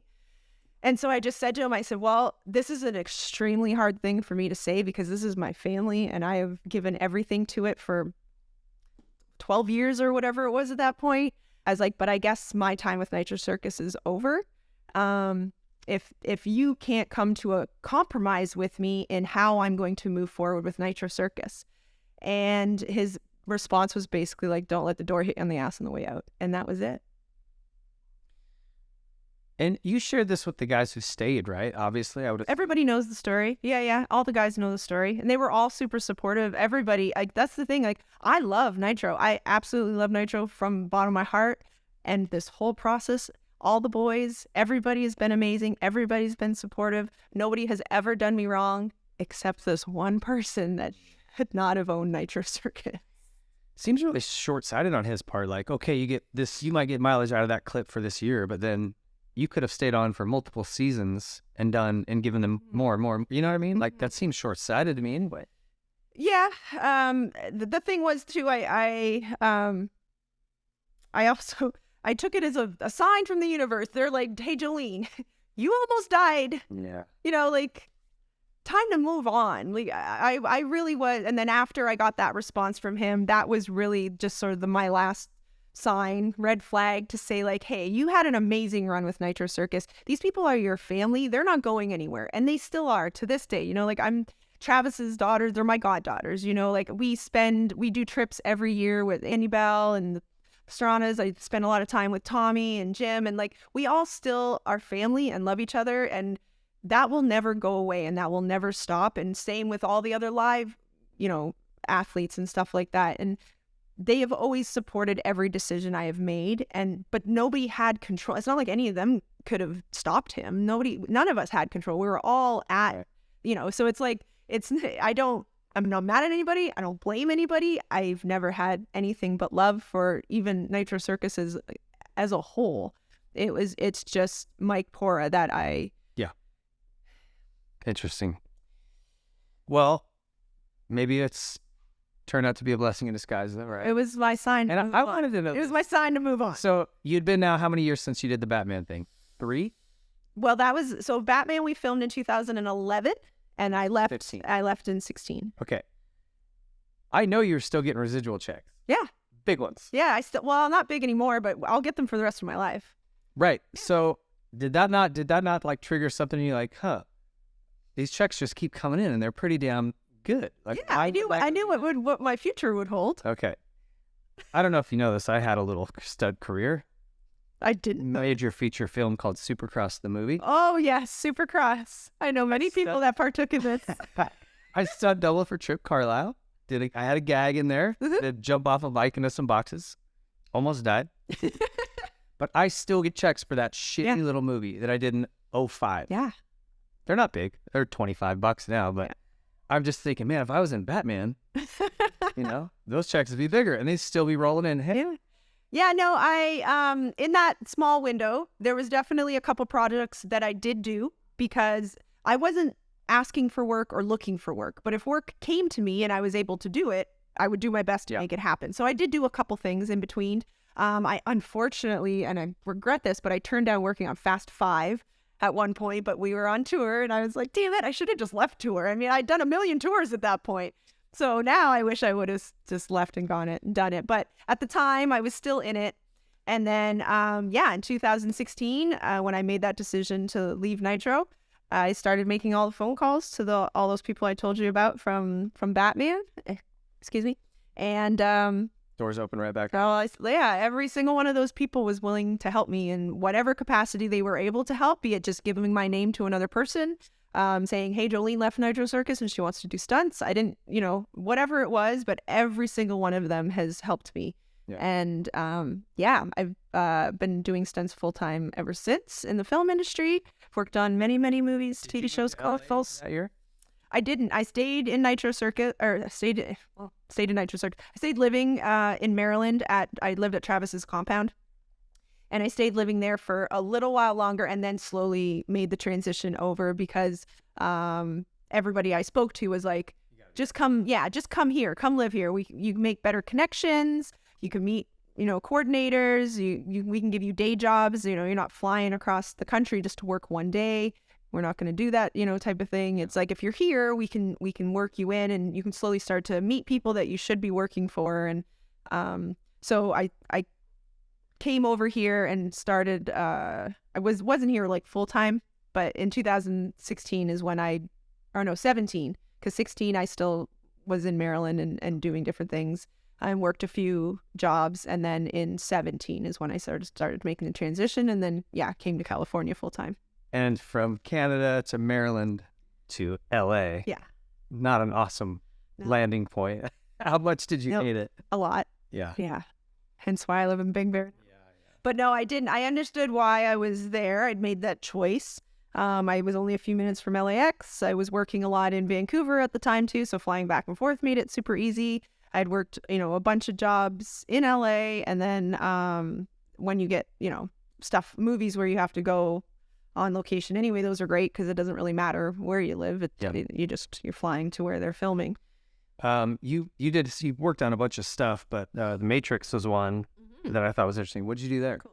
Yeah, when did we do The Matrix? Like 3 years ago now. So that was the last one. I got to double Carrie-Anne Moss, and I got to do this really cool motorcycle jump down the streets in San Francisco. So in one of the scenes where Keanu puts his hand, they're on the bike, and Keanu stops the car and kind of crunches it, and then I jump off of it and I jump down and I got to do a few other gags that were sort of involved with that whole chase scene on the motorcycle. Is it just bike stuff, or are you doing car stuff as well? Yeah, car stuff. Well, I've done a little bit of everything throughout the years that I've been doing it, as in, you can get hired for an ND and do a bunch of different things. But my general is doubling actresses on motorcycles is sort of my main hire, and where I've got a lot of my accolades from with it on my resume. And then I've got to do a lot of driving in the past couple of years, which has been awesome to, transition from just the 2 wheels to the 4 wheels. But I have my background and experience on the 4 wheels with the Razors. I've been sponsored by Polaris for 8 years. I raced Best in the Desert, raced Terracross. So I have a off-road 4-wheel racing life as well. Yeah. Also Animal Kingdom. I got really into watching that show because Dave Castillo was hunting for one of the guys. Yep. Yeah, he worked on it the whole time, I think. Yeah. So who were you doubling for? I didn't double. I actually was one of the FBI characters in the last episode. Oh, really? Yeah. I'll have to go back and watch it again. Yeah. I really got into that show. It was good. Yeah, so that's one of the other cool things is if I'm not doubling an actress on a bike or driving for them, then sometimes you get to be a stunt acting character, and they just make you an FBI agent or a police officer or whatever you need to be at that moment, and you get to do a little bit of acting. So that's awesome. Yeah. And did you ever bump into Dave on that? Yeah, Dave hired him. Oh, we did? Yeah. Okay. And you work with Andy Harrington a lot, just tying into people that are... Regis. I call him Andy. I'll always know him as Andy. That's when the connection with him into the stunt industry, and I was like, Regis. I'm like, it's Andy. And he's like, well, yes, but seat thing. I was like, oh, I know. I funny see him to now. hear people call him. I know that everyone knows him as Regis or Tramp Stamp, and but it's like it's funny. He's little Andy to me. I don't know. I've just known him for so long, and but he's killing it. He's killing it, absolutely killing it. And so you worked for his bike. I just Covert. yeah. Family? So well, I've worked alongside him. Covert has blown up, and it's one of the top companies that's hired for a lot of the filming, the bike filming. And so I've worked alongside him with a lot of shots. I'm on the bike and he's chasing me down, or I'm on the bike and I'm chasing him down on the camera bike. So that's pretty rad. That his company is doing really, really well. And then I actually just worked for him recently on a movie in Atlanta. He was doing his first stunt coordinating gig. So I was very stoked to be there and get to be a part of that with a dear friend. So. And is that like, where do you see your path going within this business? Do you see yourself maybe coordinating? Like, have you looked that far, or are you just kind of enjoying what you're doing now? I'm enjoying what I'm doing right now. I know coordinating is it's a heavy load, you know, like people are like, oh, well, you get to design and do, and like, yes, you do get to coordinate stunts. That's part of it. But there's a whole other part of coordinating. You know, there's the being a part of all the meetings and the emailing and organizing all the stunt people that you're going to hire, and then all the paperwork. And there's a lot to being a coordinator. That's not just the fun on set stuff. Right. And so maybe I'll get to the point where that's where I want to go. But at the moment, I just absolutely love the fact that I get to double actresses on motorcycles. I think it's super cool. I show up for work, I do cool stuff, I go home. You know, I think that's why I loved it more over Nitro, was because Nitro, I was doing fun, cool stuff that was amazing, but then I was also the face, and you're always on. You always have to be turned on. And it was like the acting, the interviews, the this, the that, all the things, right? So this was like kind of cool for me, because I was like, I get to come in, do cool stuff, go home, and never have to like switch it all off, talk to a camera, you know, type of thing. So that was a really cool transition for me that I enjoyed. Obviously the two, Nitro and stunts, are very, very different, but also similar. And I love them dearly in different ways. Yeah. Well, it's just rad that you know, I love seeing people, you know, and typically I'm talking to racers, but like to see them come out of that and find a new path and be successful, and then transition again. You know, they say you only last about 15 to 20 years in any one career, right, before you need to transition for your own health. Like they say, it's better. Yeah. But a lot of people have trouble making those steps, right? Yes. You know, so I just love seeing people go balls out after something and be successful, and they go, okay, I'm going this way. And same success, and just keep making it. I love it. Yeah, it's cool. And like, if this last year was a very good, I've done, since I decided to leave, things have gone very well. I mean, it took a little bit at the beginning just to get people to know that I'd left Nitro, because a lot of people, oh, I thought you're still with Nitro. No, I've left, you know. But now everyone knows the people that do know me, or at least are spreading the word of my name, they all know that I'm full-time in it, and that's sort of part of the past. So the last few years I've worked nonstop, and it's really cool when you start to see all the projects start to come out. And so even this past, like, last week, it was like 3 projects I worked on kind of all came out within a couple weeks of each other, and they were really, really cool to just kind of all see them, because they were all pretty big. The one was Jennifer. I doubled Jennifer Lopez in her new movie, The Mother, which is like #1 on Netflix right now. And I got to do motorcycle stuff for her, and car driving. So I was this like old-fashioned taxi. This is the one thing, not that this is bad, but it's like you're very under the radar in this position, right? Like no one knows that unless I tell them. Yeah. So in a way, that's good, maybe. You don't have to deal with, you know, I don't know, the things that would come with people knowing, but it's also, you kind of go, hey, like, that's me. Yeah, no, it's fun, and any athlete, I think, especially like an action sports athlete, you're very critical of like performance-wise, right? Being an entertainer, but being it under a different umbrella. And like, I'm so nitpicky about, like, when I start seeing it, I'm like, oh, I could have done that better. Oh, that slide, I should have held that a little bit longer, or I should have, you know, like different things. But at the end of the day, it all looks great when you watch it the first time. I don't always pick out a lot. It's when I like reverse it and start slowing it down, I'm like, oh, I missed, or that could have been better, or that could have been better. But it's always improving, right? So yeah, it's been fun. Do you see maybe like down the road in a decade, like do you see another path you might take? Is there anything in Hollywood or outside of Hollywood that interests you? Not at the moment. The industry has been gently pushing me towards a little bit of acting. So this year I got an acting role on a show that I can't really talk about yet because it's not out. But and then a couple years ago, because in September, I got to go to the Emmys. One of the stunt sequences that I was a part of got nominated for an Emmy for best stunt performance by an ensemble. So it was me and 3 boys. So funny enough, comes all the way around. Clay Cullen, who got me my first job. So Clay, Dave Castillo, and then Chris Morrison and myself, we were up for an Emmy for Barry. And so that was really cool. But on top of that, for Barry, we were the characters. We weren't just the stunt people. So I actually had multiple lines. I had to interact with the other actors. And so that was a first for me to be like a full character that had like actual dialogue along like the whole. So in the one episode, I think it's season 3, episode 5, 5 and 6, I think. And so her name's Tracy Taylor. She's a badass motorcycle girl, and the boys are her brothers. It's the Taylor family. And Bill, the character is Barry. The show is Barry. But Bill is the writer, the producer, the actor. You know, he does everything. Yeah.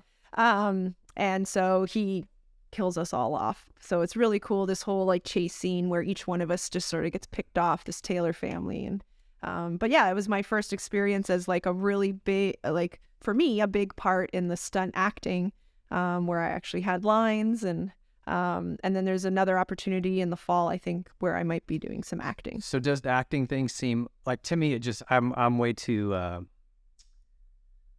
self-conscious. I couldn't do it. Like it just is so, having people stare at you and you got to do it's like, I can't do it. Does it feel comfortable to you? Like, yeah.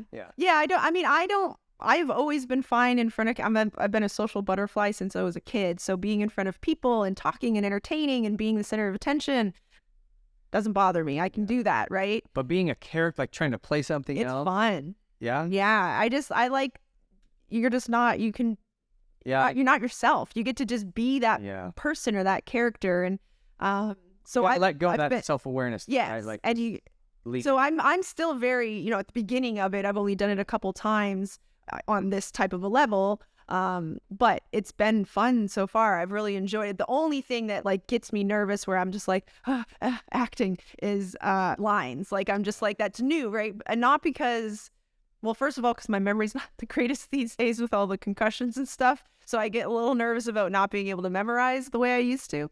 But I'm worried about messing up the actor. Like, I'm just like, no, they're legit. They're an actual actor. And I'm over here trying to be and I don't want to mess them up. So that's what would make me the most nervous, is because I would be in this dialogue and I'm like, and you have to remember like when you talk, when you respond, when you do this moment, you walk away when they say this word. And like, so just as a whole, where the camera is and lighting, there's a lot of stuff to think about. Yeah. And then there's just the repetitiveness, right? Like you have to do it over, because you can nail it once and be like, yeah.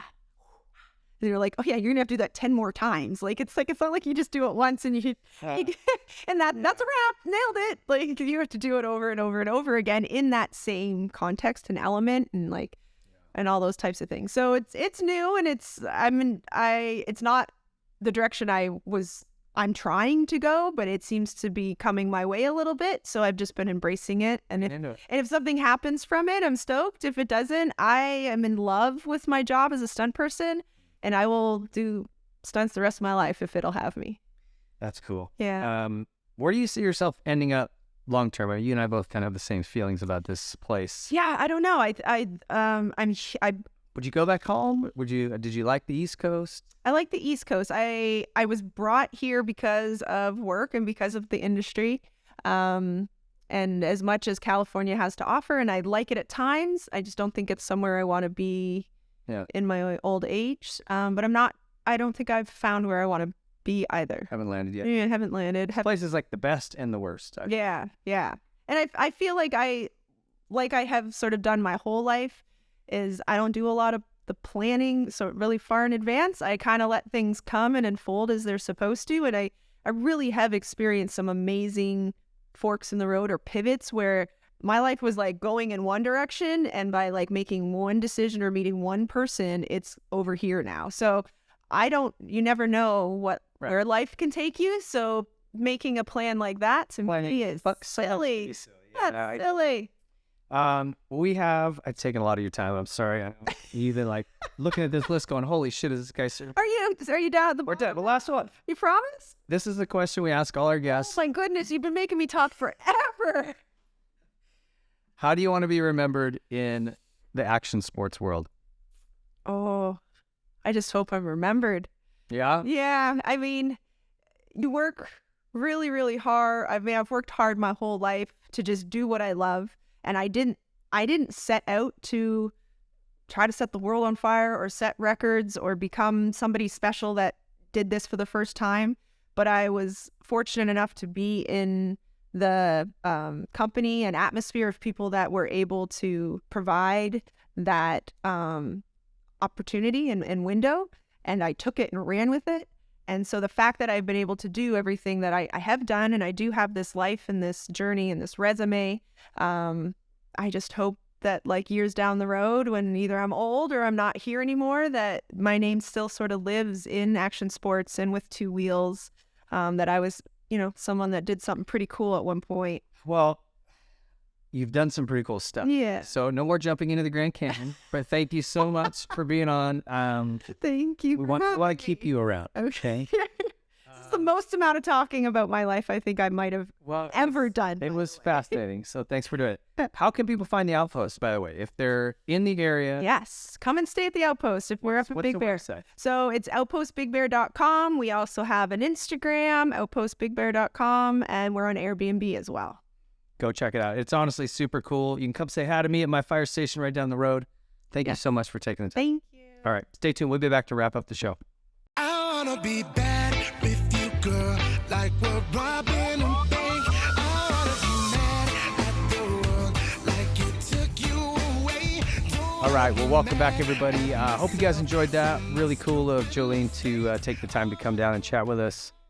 She's one of these people that's just really forged her own path on a motorcycle and doesn't follow like typical patterns. But man, when you look at what she's done, crazy stuff, some of it literally crazy. If you get on the back of a bike with Travis Pastrana, you have mental problems. But boy, talk about talented. And I don't know how you listen to that and don't appreciate her discipline and her work ethic and her stubbornness to just keep pushing forward with something. It's impressive. So huge thank you to Jolene for that. I hope you guys enjoyed it. As always, please support our sponsors. These guys behind me, the folks that really back this show, they keep it going. We couldn't keep the lights on here without them. So if you're looking at a bike, look at Yamaha. I mean, they're making the best 450, 250 anyway. The 125 and 250 two-strokes are incredible. Their off-road line's incredible. Method Race Wheels, we give you 20% off discount code there. Use that. SKDA Graphics, Troy Lee Designs, Dunlop, Pro Circuit, Seat Concepts, Nihilo, Specialized, ProX, Stasic, Motul, FlowVision, all of them just top-of-the-line companies. We really, really take our time and select these people carefully. And they're either the only ones in the market like Stasic, I mean, they were the creators of that, or like Dunlop, they are just the most premium brand in the sport. We try to really be careful about who we pair with just for that reason, so you can trust the folks we're promoting.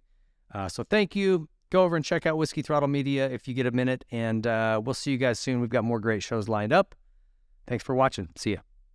The Whiskey Throttle Show is brought to you by Yamaha. Join the Blue Crew today and take advantage of all that Yamaha has to offer, including amateur racing trackside support, awesome Yamaha contingency, Jason Rain's demos and instructional classes, and frankly, the most high-performing motorcycles available on the market today. Whether you're looking for a 4-stroke, a 2-stroke, a side-by-side, a quad, a boat, a generator, Yamaha prides themselves on absolute top-level quality and reliability. Rev your heart with Yamaha and join the Blue Crew today. Method Race Wheels, bringing you the lightest, strongest, fastest wheels in off-road for your truck, van, sprinter, UTV, or SUV. They've been dominating the Baja 500 and 1000 and every major off-road event around the world for years with high quality, and performance. They also look amazing. They come in a bunch of different styles and colors for your rig, so check them out. You can get 20% off a set of wheels using our code Whiskey Throttle. No capitals, no spaces. 20% off using our code. Check them out. Troy Lee Designs is the leader in off-road motocross apparel and style.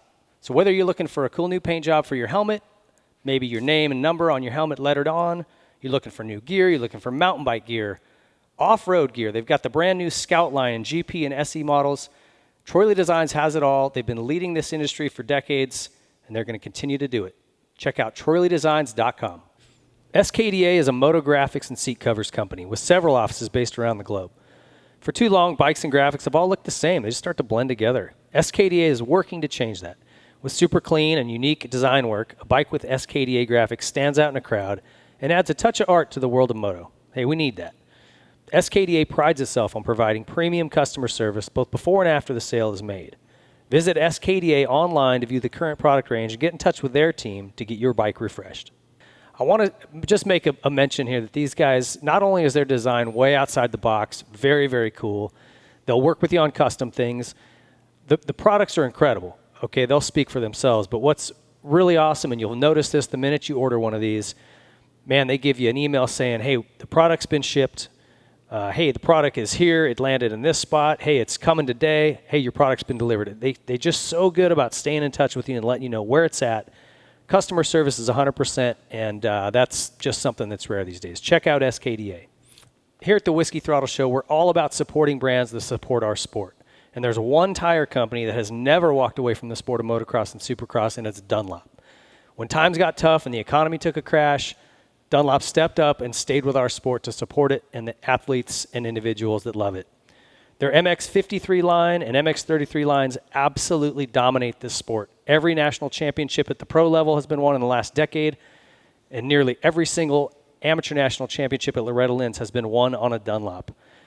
So if you're looking for high performance, you're looking for amazing quality, and you're looking to support a brand that never turns its back on our sport, there's only one choice for you, and it's Dunlop. Pro Circuit is the leader in aftermarket performance and quality. Whether you're looking for a little more horsepower out of your engine, some quality hard parts to improve the way your bike feels and looks, better handling through suspension or linkage arms, Pro Circuit is where you need to stop. It's your one-stop shop. You can go in there and get everything you need to make your motorcycle go from average to exceptional. Pro Circuit's got enough number one plates on their wall to side an entire home, and there's a reason for that. They're very, very good at what they do. The highest quality products with one goal in mind, and that's winning. Check out ProCircuit.com. Nihilo Concepts is leading the way in aftermarket hard parts. With their secondary on-switch device, something that was much needed in this sport, they've been innovating and bringing new products to market. Their latest is the new Nihilo Run Cool brake pistons. They're designed to be stronger than stock and provide exceptional cooling performance with less brake drag. Most OEM calipers pistons are made from aluminum that just can't hold up to the heat and extreme demands of serious racing. When they get hot, the aluminum will distort, causing loss of hydraulic pressure and brake failure. Nihilo's Run Cool pistons limit the area that boiling hot hydraulic fluid is able to come in contact with the piston, leaving 2/3 of the piston volume in open air with breather holes to enhance the cooling ability. It's made of a proprietary stainless blend, which is better at dissipating heat. You have issues with brake fade or brake failure, check out Nihilo Concepts among their many amazing hard parts and carbon fiber parts and titanium. NihiloConcepts.com. Seat Concepts is the leader in motorcycle saddles. If you're looking for a new cover or a new seat entirely, Seat Concepts is the place to go. They make custom seat foams catered to your height, weight, riding ability, riding type. They also have waterproof covers and foams that will not break down if you ride in a lot of inclement weather. And they pride themselves on being much more comfortable than OEM or any other aftermarket company. If you're looking for a new seat or a new cover, Seat Concepts, there's nothing better. Need to replace something on your bike that's worn out? Look no further than ProX. These guys aim to make everything OEM quality or better at an affordable price. And they've also got some new products coming. So right now, chains, sprockets, anything inside the engine internally, air filters. If it wears out, ProX makes it, and they make it at a quality level that's OEM or better. And they've got some new things coming that are awesome. a complete engine rebuild kits for the Polaris RZR 800s. Need to replace something on your bike that's worn out? Look no further than ProX. These guys aim to make everything OEM quality or better at an affordable price. And they've also got some new products coming. So right now, chains, sprockets, anything inside the engine internally, air filters. If it wears out, ProX makes it, and they make it at a quality level that's OEM or better. And they've got some new things coming that are awesome. A complete engine rebuild kits for the... If you've got a little Grom that's looking to get started in the motorcycle world, the best way to get them going is on a Stasic bike. They've got multiple sizes, so from your very young Groms to those who are a little more grown up, you can start them safely. They've got controls that allow you to control the speed so he can't get going too quick. They can touch the ground. There's not a lot of noise to distract them. It's the perfect way to get your child involved in motorcycling at a very young age. And if you've got a kid who's already out ripping, there's series popping up all over. For those of you in Southern California, go to www.ameminicross.com and join their local series. If you're outside of this state, contact your local track and ask them about starting a Stasic class at your local track. Get over to stasic.com and check out all they've got going on. Motul USA, we lean hard on these lubricants to keep us on the track and on the trail. And Motul has proven their quality over and over, most recently with their Dakar win with Ricky Brabeck. They're sponsoring Supercross teams. They're diving into our sport again full throttle, and we're stoked to have them on board. Amazing products, top to bottom. Motul USA, go check them out. And finally, last but not least, Specialized Bicycles. If you are in the market to start pedaling, this is where you want to start. They've got great entry-level bikes all the way up to the Cadillac, the new Levo e-bike, anything in between, man. It doesn't matter what kind of riding you're doing. Go check out and start with Specialized. Don't waste your time on something that's going to break. The derailler's not going to shift after a couple months. Get something quality. These guys make it. Specialized leads that industry. Thanks for watching and listening to the Whiskey Throttle Show. Be sure to like and subscribe to get notified when new shows go up. And be sure to follow us on Instagram and TikTok. And visit whiskeythrottlemedia.com for additional content.